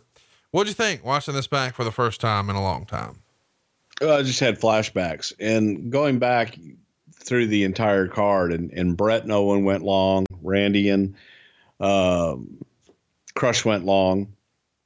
So that's why I always laugh when I see these times, because these times mean nothing to me. My time starts when I'm timing out a show from the time a talent walks out of the entrance until they're back. TV time, the moment they're on TV, that's their time. So I'd already had a few matches going heavy. So the show's heavy now. And I asked these guys to go out and cut their match and make up some time for me. And they went out and they took all of their time plus a couple of minutes. So when they came back, I was frustrated and I was pissed because I'm already heavy. I know I've got a lot more show to go. And they asked me how the match was. I said, you know what? The fucking match was heavy. And everyone walked away except for Jacques Rougeau, who stayed in front of me for probably the next 20 minutes arguing with me that he wasn't heavy and that they had their time and that they even shaved some time off. And I said, Jacques, I mean, there's nothing we can do about it now. Okay, please. I got a show to do and I'm done. Next. But he just kept arguing with me and telling me that they didn't go over. And then the next day he went back and he timed it. And he says, actually, I said, no, Jacques, that's not how I time. And that's not how I told you the time works. The time is from the minute that the first guy walked out until you guys come back. That's your time. You want to go fucking time it now? Well, that's not what I understand. I don't give a fuck what you understand. But I mean, that was, God, the flashbacks while I was watching going, oh shit, I remember. And the arguments that went on because I had a runaway train and they weren't helping. Your first time in a while, probably seeing our great close personal friend of the show who's opened for us a dozen times now, Oscar from Men on a Mission. What'd you think of his rap here? Come on, Bruce. Come on. I always enjoyed Oscar's raps. You know, he was a damn good rapper. And at that time, you know, you go back 1994, that was topical shit. And I thought he was pretty damn good. I enjoyed his shit. Most people didn't like Men on a Mission as a whole, but I did enjoy his raps. I don't know why, but that makes me laugh that you said Oscar was a damn good rapper. He was. I'm not arguing. I'm just saying it makes me laugh. I'm allowed to say that. You don't listen to a lot of rap, but you listen to a little bit. You weren't listening to rap in 1994. You don't know what I was listening to. Yes, I do. I was listening to rap in 1994. Oscar? I was listening to Oscar. I was not watching wrestling in 94, but I was listening to rap in 94. Let's keep it going. Yokozuna and Lex Luger are up next. You know, I know people sort of bag on Lex and say that, he didn't look the same in the WWF. He looked fucking phenomenal here. And I know people are critical and say, he lost size or this or that. Dude, he looked like $1 million here. And as you like to say, then the bell rang. There are some rest holds in here where Yokozuna just has a hand on like a trap, and then he's got his arm, but not really applying any pressure. And it just looks like they're just sitting in the middle of the ring doing nothing. And you can tell Mr. Perfect is looking on thinking the exact same thing. And clearly the director knows that, because you got to start taking wide shots. Like, okay, this is a good time to get a crowd shot. Just really, really fucking bad. It's way too long. Yoko gets the win after 14 minutes and 40 seconds. He wins by DQ. Mr. Perfect is the special guest referee, as I said. So of course, you know, that's going to play something in here. Meltzer would say on the confidential run sheet before the show, the match was listed as being 25 minutes. Holy shit. That can't be real. He even writes, thank God it didn't last that long. One nerve hold after another.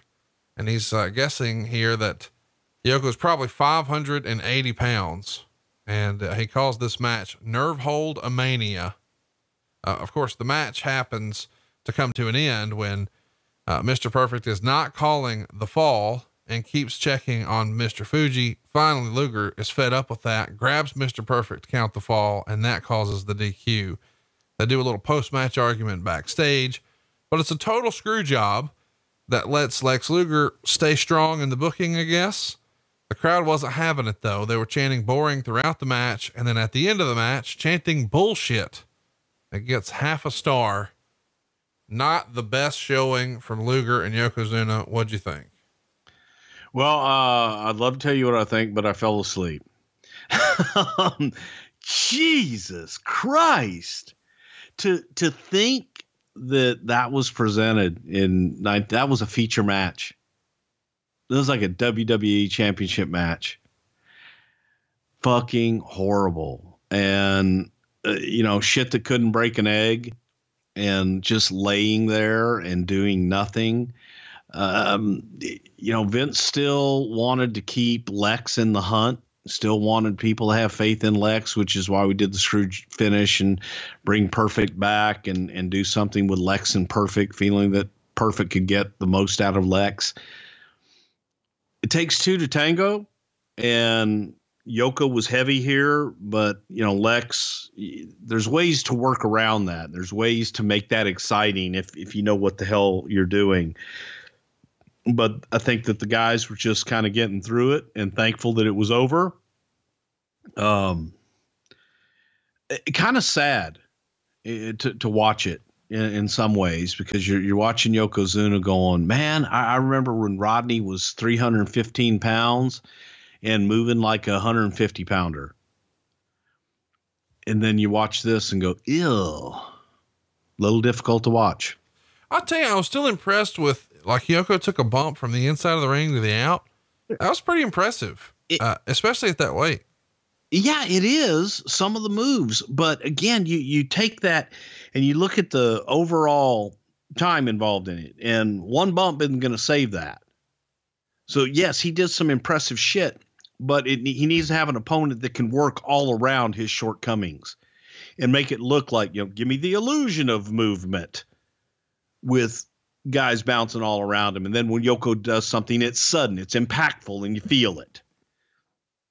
I don't know. Lex had the ability to do that or really know what to do with that. I mean, at this point, Vince McMahon, it felt like after SummerSlam had sort of given up on Lex Luger, and we'll talk about that another time, but it does feel like maybe he changed his mind because he wins the Royal Rumble. But then you see this match.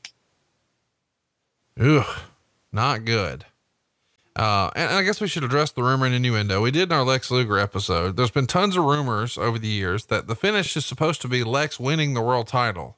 And supposedly he blabbed about it to reporters a week prior, and then Vince changed it. Now, of course, Luger denied that he ever told somebody in a bar or restaurant or however that rumor got started that that's what was going to happen. But we just talked about earlier in the show where Vince McMahon introduced him as the WWF World Champion at a television taping. And you said, that was just to fuck with Dave. Anything else to add to that story? No, not really. Again, man, here you look at the whole Lex thing. It's the verdict was still out, or the jury was still out on Lex. And after January, Vince pretty much knew what he wanted to do, but we kept it close to the vest. And yeah, no, it wasn't going to be Lex pretty much from January on. The Lex Express episode, which we did very early in our run here on Something to Wrestle, we'll revisit another time. Next up, we've got this weird promo from Harvey Whippleman and the Fink. This obviously Fink is over in New York City. Whenever he was making appearances there, even though he wasn't in the limelight, he's just in the crowd and fans would spot him. Just a few years ago, they're chanting his name. He is a part of that New York crowd and that New York culture. Seems a little weird here though, but it was still fun to watch. Howard Finkel's Howard Finkel, man. He's the fucking shit, man. He's awesome. And here's an opportunity to do something with Howard and have fun with it. I thought that this was the best Howard ever looked with his new hair. You didn't like it? Well, I know that you'll love the way you look with your new hair. You see 66% of men lose their hair by the age of 35, but thankfully baldness is now optional because of 4hims.com. It's a one-stop shop for hair loss, skincare, and sexual wellness for men. And, Bruce, you haven't had an issue with thinning hair, but I know that gimmick wasn't working like it used to be, but 4hims.com really hit the spot. Tell them, Bruce. Well, 4Hims can connect you with real doctors, medical grade solutions to treat your hair loss. And these are well-known generic equivalents to name brand prescriptions to help you keep your hair. This isn't snake oil, pills, or gas station counter supplements. No, just go to 4hims.com, answer a few quick questions, and a doctor's going to review and he'll prescribe the right medication for you. Then the products are shipped directly to your door. No more waiting rooms, no more awkward in-person doctor visits, and you too can have great hair, as Howard Finkel, I'm sure, would say. And if you order now, our listeners get a trial month of Hims for just $5 today, right now, while supplies last. Go to the website for full details, and this would cost you hundreds if you went to the doctor or a pharmacy. Go to 4hims.com/WWE. That's FORHIMS.com/WWE. 4hims.com/WWE. Dude. Next up, Dude.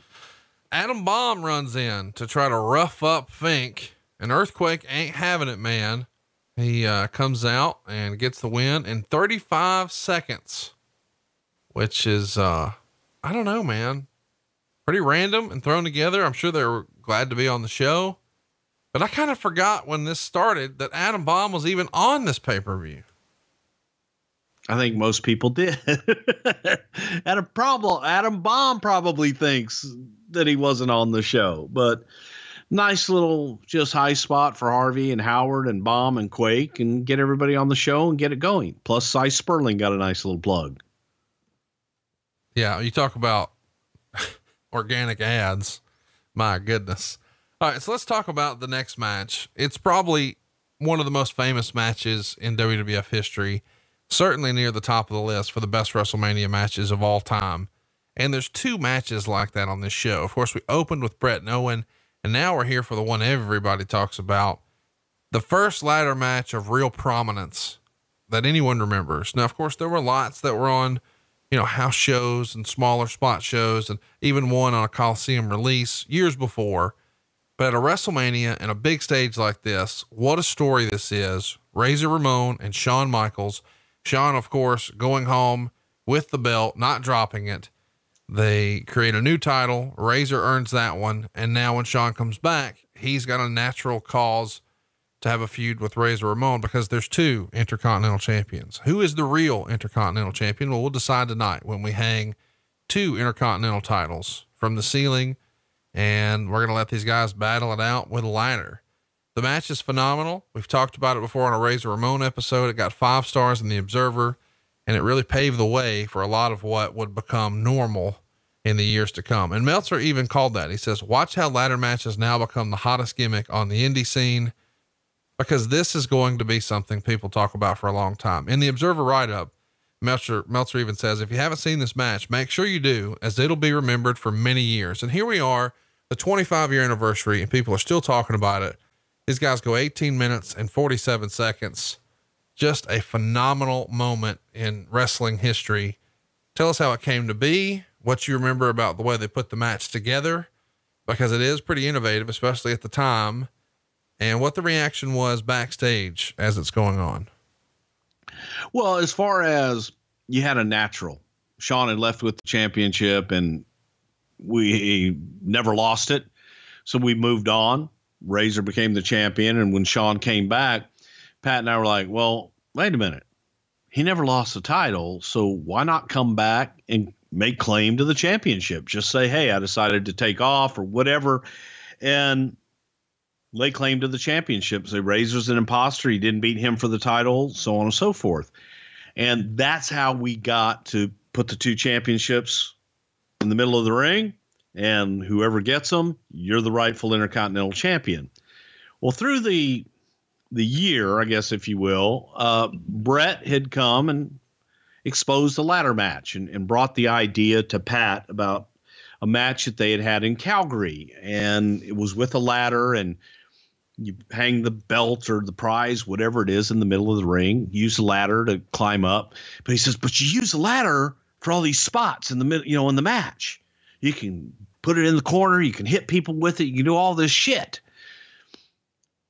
And it was Bret's idea. It was Bret brought it to us and everybody loved it. Bret was in the first one. I think he actually worked with Shawn in the first ladder match that we had. And then the idea with the two championships, it was just logical. It was right there. Put the belts in the middle of the ring up high, let them fight for it. And we used the ladder match there. And I think that, I don't know that Bret was upset in the beginning, of advertising the ladder match and that these two guys are going to have a ladder match. I think there was a part of him that was upset at the end when people said, oh my God, Shawn and Razor ladder match, best match I've ever seen, greatest thing in the whole wide world. And then the ladder match became Shawn's. And Shawn was synonymous with the ladder. Shawn and Razor were synonymous with the greatest ladder match of all time. And, Bret's like, that's my match. That's, I brought that. That's my deal. That's my gimmick. And Vince will always say, it's a great idea, maybe not for the guy that brings it, but I may use it for somebody else. And that's what happened with the ladder match. And by performance alone, Shawn and Razor made it their calling card. What's interesting too is they work a slower pace. They really get over the brutality of the actual ladder, and it's brand new. So it all just feels special. And there's been a ton of riskier and more high risk and dangerous ladder matches to follow. But I still think this is probably everyone's favorite. Is it your favorite? It is my favorite because it was the first. And I thought that the psychology around it was superb. They told a great story. There was a great story to be told anyway with, who's the rightful champion. But then when you put it in the match and the way that they worked the ladder and getting to it was, man, that was unheard of at that time. No one had ever seen it. And they took that prop and made it something special. So it was a landmark match that people can all point back to. And a lot of great ladder matches have taken place since then, but that original still holds up today as being one of the greatest, not just ladder matches, but matches of all time. Find us on social media at Prichard Show, whether you like Twitter, you like Instagram. Tell us what your favorite ladder match was. I'm interested in getting that debate going.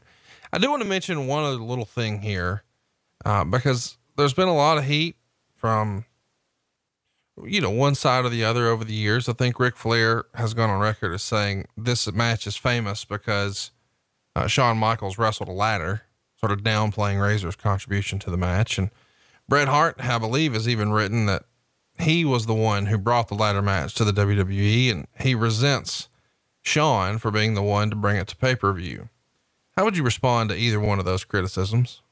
Oh, I just said Bret. Yeah. I mean, that's true about Bret. And I don't necessarily agree with Rick because I thought Razor did a hell of a job in there, and you needed that steady big guy to work with. And Shawn Michaels could work with a broomstick, and in this case, a ladder, but Razor was every bit as responsible for that match and did a hell of a job in it all throughout. So kudos to him as well. Over the years, Shawn has earned a reputation for going long at WrestleMania, with the idea being, hey, we're live. What are they going to do? Did he go long here? He didn't go longer than was scheduled. He did go long, but not, I mean, when I say he went long, I wanted them to shorten it up, but they took all of their time. And because they took all their time, I canceled the 10-man tag that was scheduled to go right after it in between the ladder match and the main event, just to kind of bring things down a little bit. But I made that decision, and that was my decision. It was my decision to make, and I called it midway through the ladder match because I knew that I was going to have time to get all those guys out there and get them all back, even if I only had a 30-second match. I just wanted to make sure that Bret and Yoko had the time that they needed for their match. And I buzzed Vince on the headset and let him know what I was going to do. I got a thumbs up and did what I had to do. But it wasn't just Bret and Razor. It was going all the way back to the first match with Bret and Owen. I mean, Shawn and Razor, but it goes all the way back to Bret and Owen in the first match, and then Randy and Crush. And I never caught up. I never caught up. And I kept asking guys to shave, and nobody shaved. And what happened? I had to cut a match, and that was 100% my call. That was my decision. And I stand by it. Let's get to the main event here. That's why, this whole show was built. We celebrated WrestleMania 1 with Hulk Hogan posing in the middle of the ring. And he's the hero of the first several WrestleManias, even WrestleMania 9. But now it's the new generation. And this is what we're here for. Bret Hart pins Yokozuna in 10 minutes and 36 seconds to win the WWF title. And Meltzer would call it an anticlimactic match. Roddy Piper is the special guest referee that you've alluded to earlier. And, Meltzer would say Hart tried all he could, but this was nowhere near as good as their match at last year's WrestleMania or numerous house shows between the two.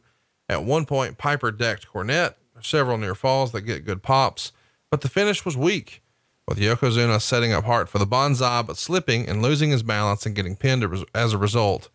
And after the match, about a half dozen faces, including Luger, hit the ring for the celebration with McMahon, Pat Patterson, and Gorilla Monsoon in as well. And Owen Hart comes down the aisle for a final scene, giving Bret a dirty look to end the show. 2.25 stars. I feel like he plays down the final scene. I loved it, especially when you know the story they're trying to tell with the brother and the sibling rivalry and the fact that he just beat him a couple hours ago. It was cool to see McMahon get in the ring, because that was something that wasn't very common back then. It was neat to see Pat Patterson out there and Gorilla Monsoon. There's the big tease of, hey, Luger's in here and he didn't really lose his match earlier, but he was screwed out of his title shot. What will this be? And when Bret extends his hand, Luger shakes it and it's fine.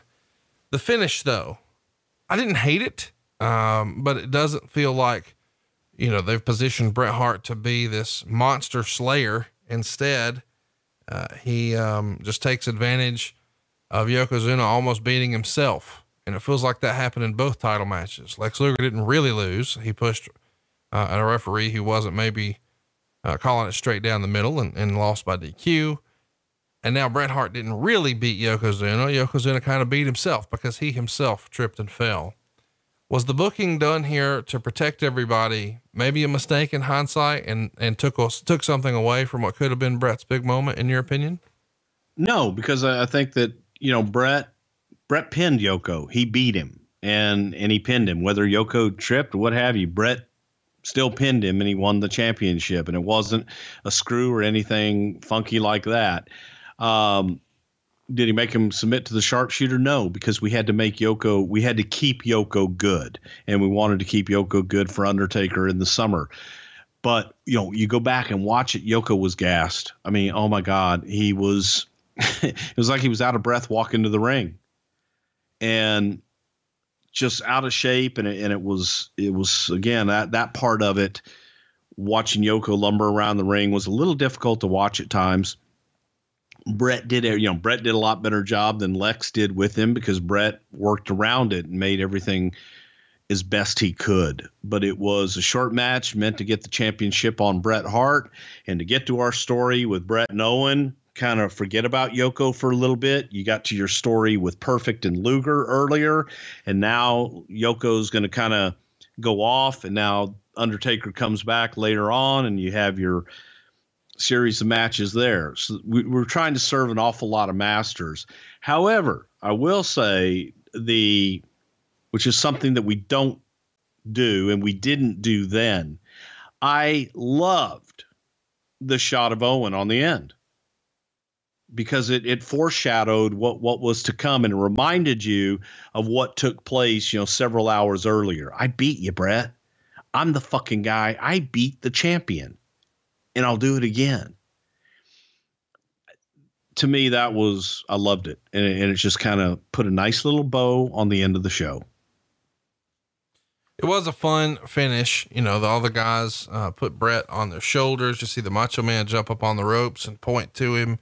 He's doing all he can to sort of lend his celebrity and credibility with the fans to put over Bret. It's a fun moment. And it really is Bret's night, because Bret wins the world title again, overcoming the obstacle of having to wrestle twice, and had a real classic to open the show. So after WrestleMania, Luger sort of fades back into the mid card, and by the next year is gone from the company, of course, jumping to debut on the first Nitro for WCW.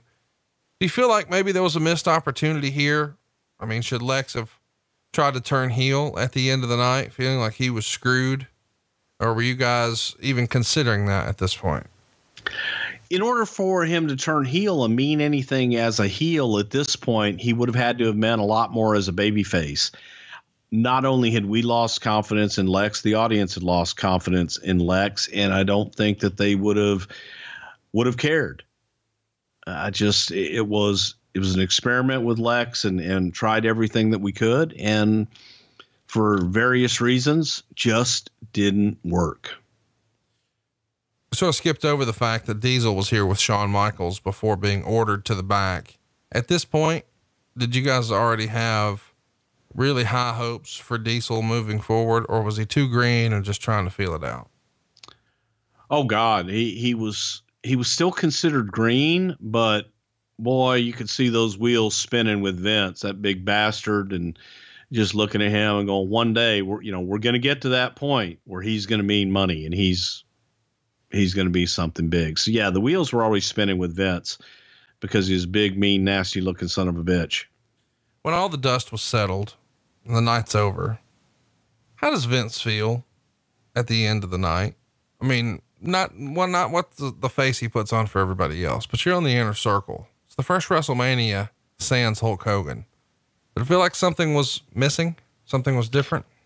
No, Vince was actually happy, and Vince was happy that we anointed Bret, but he was even happier for Owen and felt that we've got a really strong story to take us into the summer. He was also ecstatic over the ladder match and just fawned over that and thought that was one of the greatest spectacles he had ever seen. So to those 2 points, that Bret's now your champion and he's got a strong adversary in Owen Hart, that was like, yeah, Hogan can go do whatever he's going to do. We're going to build new. So he was on a high and he was pleased with the outcome of the show. Let's talk about, the other rumor and innuendos. Lawler has mentioned that before all the legal trouble happened, he was probably going to be somebody who would feud with Bret Hart for the world title. Was that ever even discussed as far as you know? Lawler and Bret? Yes. Yeah, absolutely. For them to have a little program. But again, we weren't looking at Lawler as a competitor. Lawler was great doing the color commentary, and that's where Vince wanted to keep him, bring him out for special occasions like we did on pay-per-views from time to time, and thinking that may be a good, short pay-per-view run, somebody for Bret to beat, but it's logical. And it would have been to me, the promos would have been great with Lawler talking about being the king and Bret. It just wrote itself. Let's get to some questions here. These wrote themselves this week. Lots of people are interested in WrestleMania 10 and I'm excited to cover it with you. Let's do some rapid fire ones. Are you ready? I am ready. Daniel wants to know, after this show, was Owen Hart ever considered to be WWF champion? And in Bruce's opinion, is Owen Hart the greatest performer in company history to never win the world title? We did discuss Owen beating Bret for the championship. And I don't think that Vince ever really saw it. I don't know that, I don't know why. I think that had Owen beat Bret, that we could have taken that all the way to SummerSlam to have Bret be victorious and still gotten even a little bit more out of it. It was just such a rich story with those two. And yeah, we discussed it, but Vince didn't think people would buy it. Adam wants to know, in Bruce's opinion, what's better, the traditional wrestling match that opened the show with Bret and Owen, or the gimmick ladder match with Shawn Michaels and Scott Hall? I'm sticking with what opened, Bret and Owen. I kind of thought you'd say that. Dan wants to know, since the feud with Mr. Perfect never really materialized and Luger was never a serious title contender in the WWF after this, why not have Luger beat Yoko beat Luger, so Bret's victory over Yokozuna meant a little more at the end of the night? Because we still had hopes of actually doing that program. We couldn't tell the future. So we were hoping it would mean a little bit more. Richard wants to know, is it possible that Bruce could sing a WrestleMania 10 style rap by Men on a Mission, except in the style of Jim Cornette? Look, the only rap I can ever remember from Oscar these days is when he comes and introduces us at our show. And as Jim Cornette would say, come on, Bruce, you motherfucker. Get the fuck out of here with your stupid fucking music. I'm going to go to Wendy's and get a triple with cheese. Double onion, double mayo, motherfucker. I can't believe we get Fuck you. Thank you. I can't believe we get so many questions about this, but we got dozens of questions about the spittle in Owen's mouth. Like, I don't know. People are like asking me to ask you, why did he have that? Why didn't someone tell him to wipe it off? Why did you guys leave it on? I mean, did anybody else even notice? Am I the only person who sees it? No, you're not the only person who sees it, but I'm not sure how to ask Bruce about the spittle. So Bruce, why didn't you run out there and clean up the fucking spittle? Because that was written in. He was meant to have the spittle. We said, Owen, at the end of you got to work up some spittle and have it on there throughout the entire thing. Yeah. Dude, it's just so many of those questions, like almost every other one. So hypothetically, let's just try to have fun with this. You're probably watching this in Gorilla with Vince, right? No, Vince was doing commentary. I know, but I'm saying you're feeding him lines. Oh, so I'm there with Vince. Okay. Gotcha. I'm saying you're feeding him lines. You're in this headset, right? Okay. Okay. Well, what were you doing, motherfucker? In my head, he's wearing a headset. Who's talking to him? Working with the truck. I tried to stay as far away. I did feed him. Yes, I did feed him some shit, but I hated that. Give me a spittle joke. You got anything? I ain't got no spittle jokes, Conrad. The kind of spittle I deal with is spitting out of a different office, if you will. Oh, let's move along. Okay. This is from Cash. Did Bruce witness Randy Savage chewing Razor and Shawn out for running overtime with their ladder match? Yeah, it's funny that story gets out there because Randy went over. You know, it was like Bret and Owen went over, Randy went over, Shawn and Razor went over. And no, I did not. I was at Gorilla if that happened. I wasn't witness to it, so I have no idea if it actually happened or not. Alex wants to know, why did you guys always use that side entrance for pay-per-views, but at WrestleMania 20, you built a set like normal? That's a good question because we always hated that side entrance. And that was just the traditional entrance at Madison Square Garden that had always been. So that's what we always used. And then when we started doing Monday Night Raw with that look with the big screen, finally we changed the look of Madison Square Garden a little bit. And part of it is the way that the hard cameras are set in the garden, that you're shooting into that empty vom. And if you're going to be shooting into it, at least have it decorated as a set in some way, shape, or form. Jan wants to know, where did you get the ladder for this match? Ladders are us. Thank you. Thank you. Ari wants to know, just how drunk was Burt Reynolds during this show? I don't think Burt was drunk. He had a few cocktails early in the night, but I don't think he was drunk. I don't really know, but I talked to him right before he went out and he seemed coherent to me. Were there any other considerations for special guest referees besides Mr. Perfect and Roddy Piper? Well, not really. And the fact that we had Piper and we talked about different things with Piper, and then Kurt came up. So we weren't even going to have guest referees. And then the idea came about, well, these guys are going to be available. What should we do? And it was a last minute deal. That's why we didn't announce them as guest referees ahead of time, so they would be surprises. It just was an afterthought more than anything. When they became available, let's put them in. Let's get them involved. Here's a fun one here. This is from Ed. Given all the detail and planning that had to go into a unique match like Razor and Shawn's ladder match, being that it was the first one and all of the risk involved, especially on such a big stage like WrestleMania, I'm curious, when it comes to the agenting of the match, everyone had to wonder, how big was Batista's dick?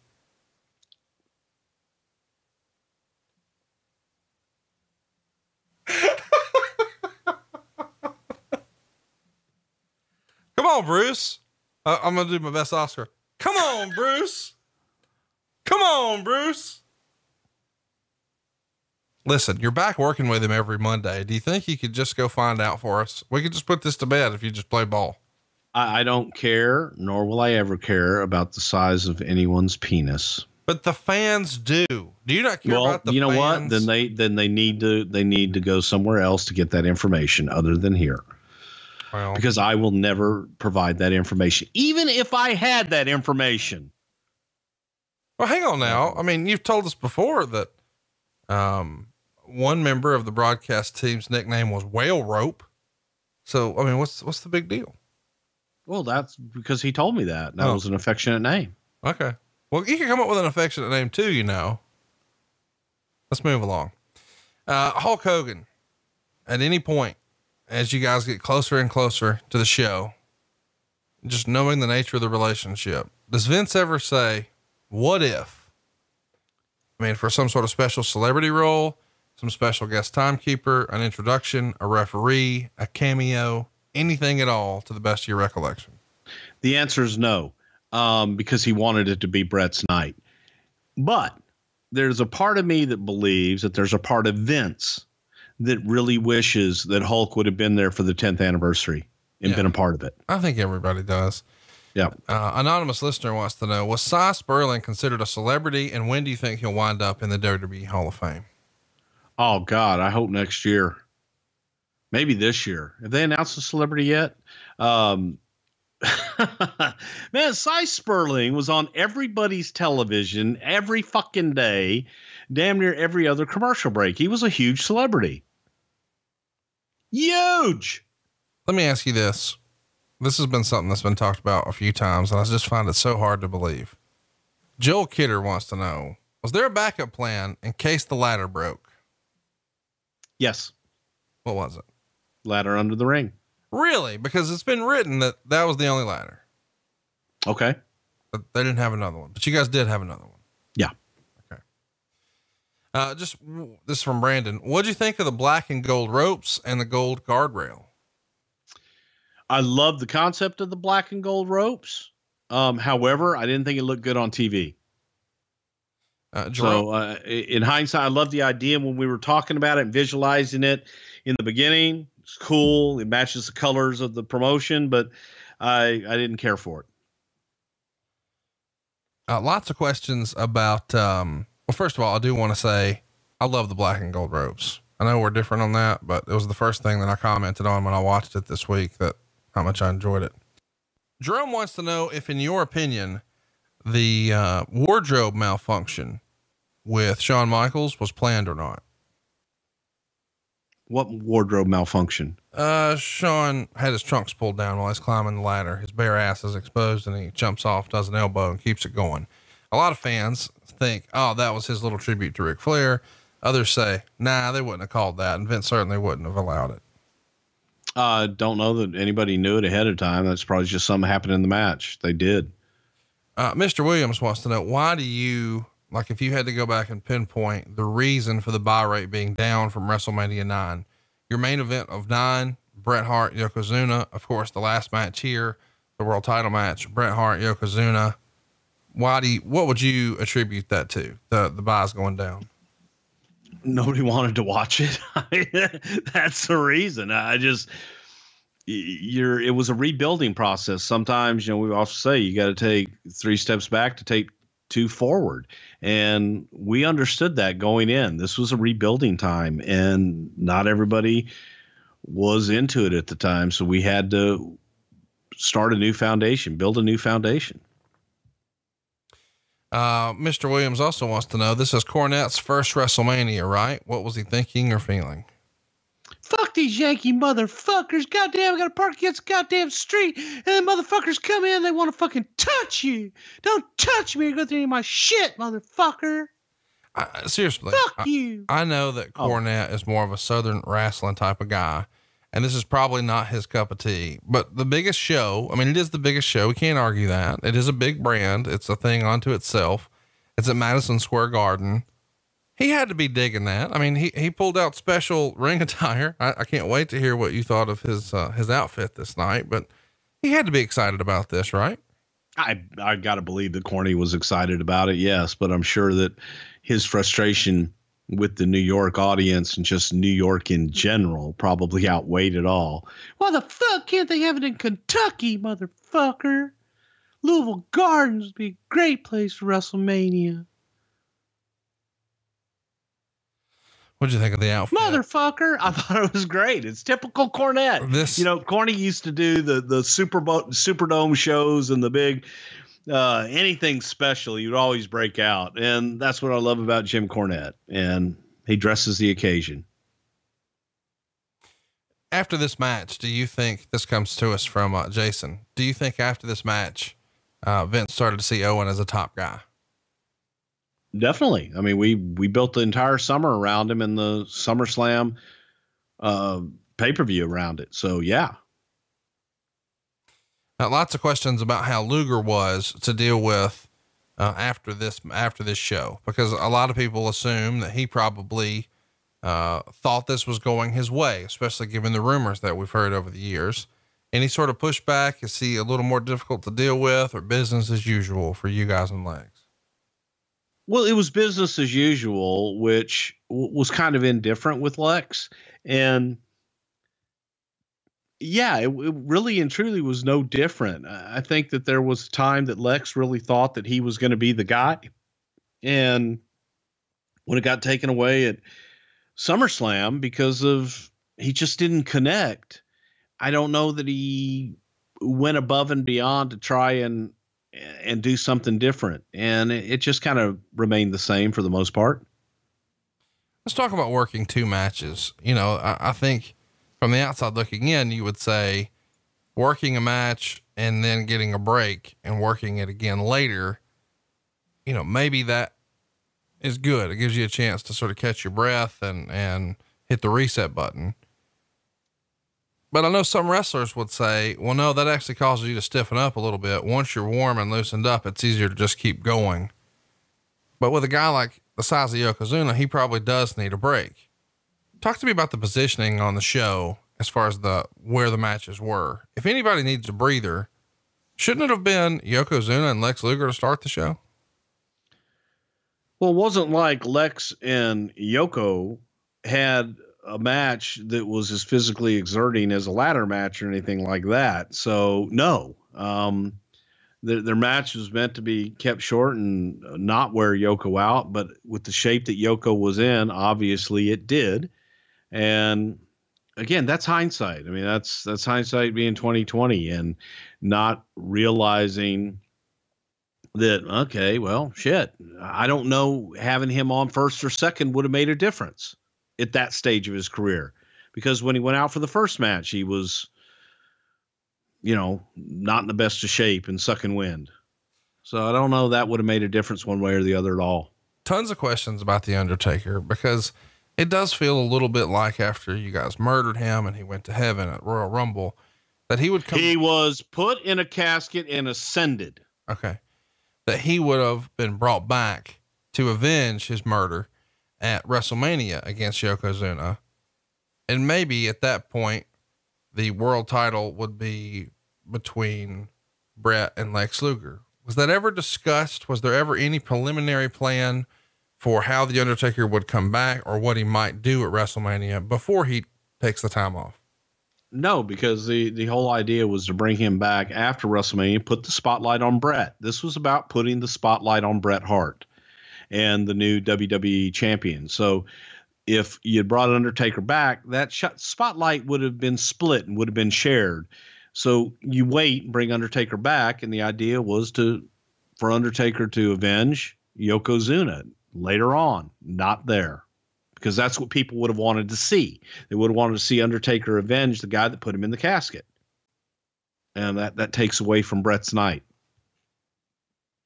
Well, we appreciate you guys checking out WrestleMania 10. This was a fun show. We're about 25 years away from it now. It's always fun to get back and look at the older shows.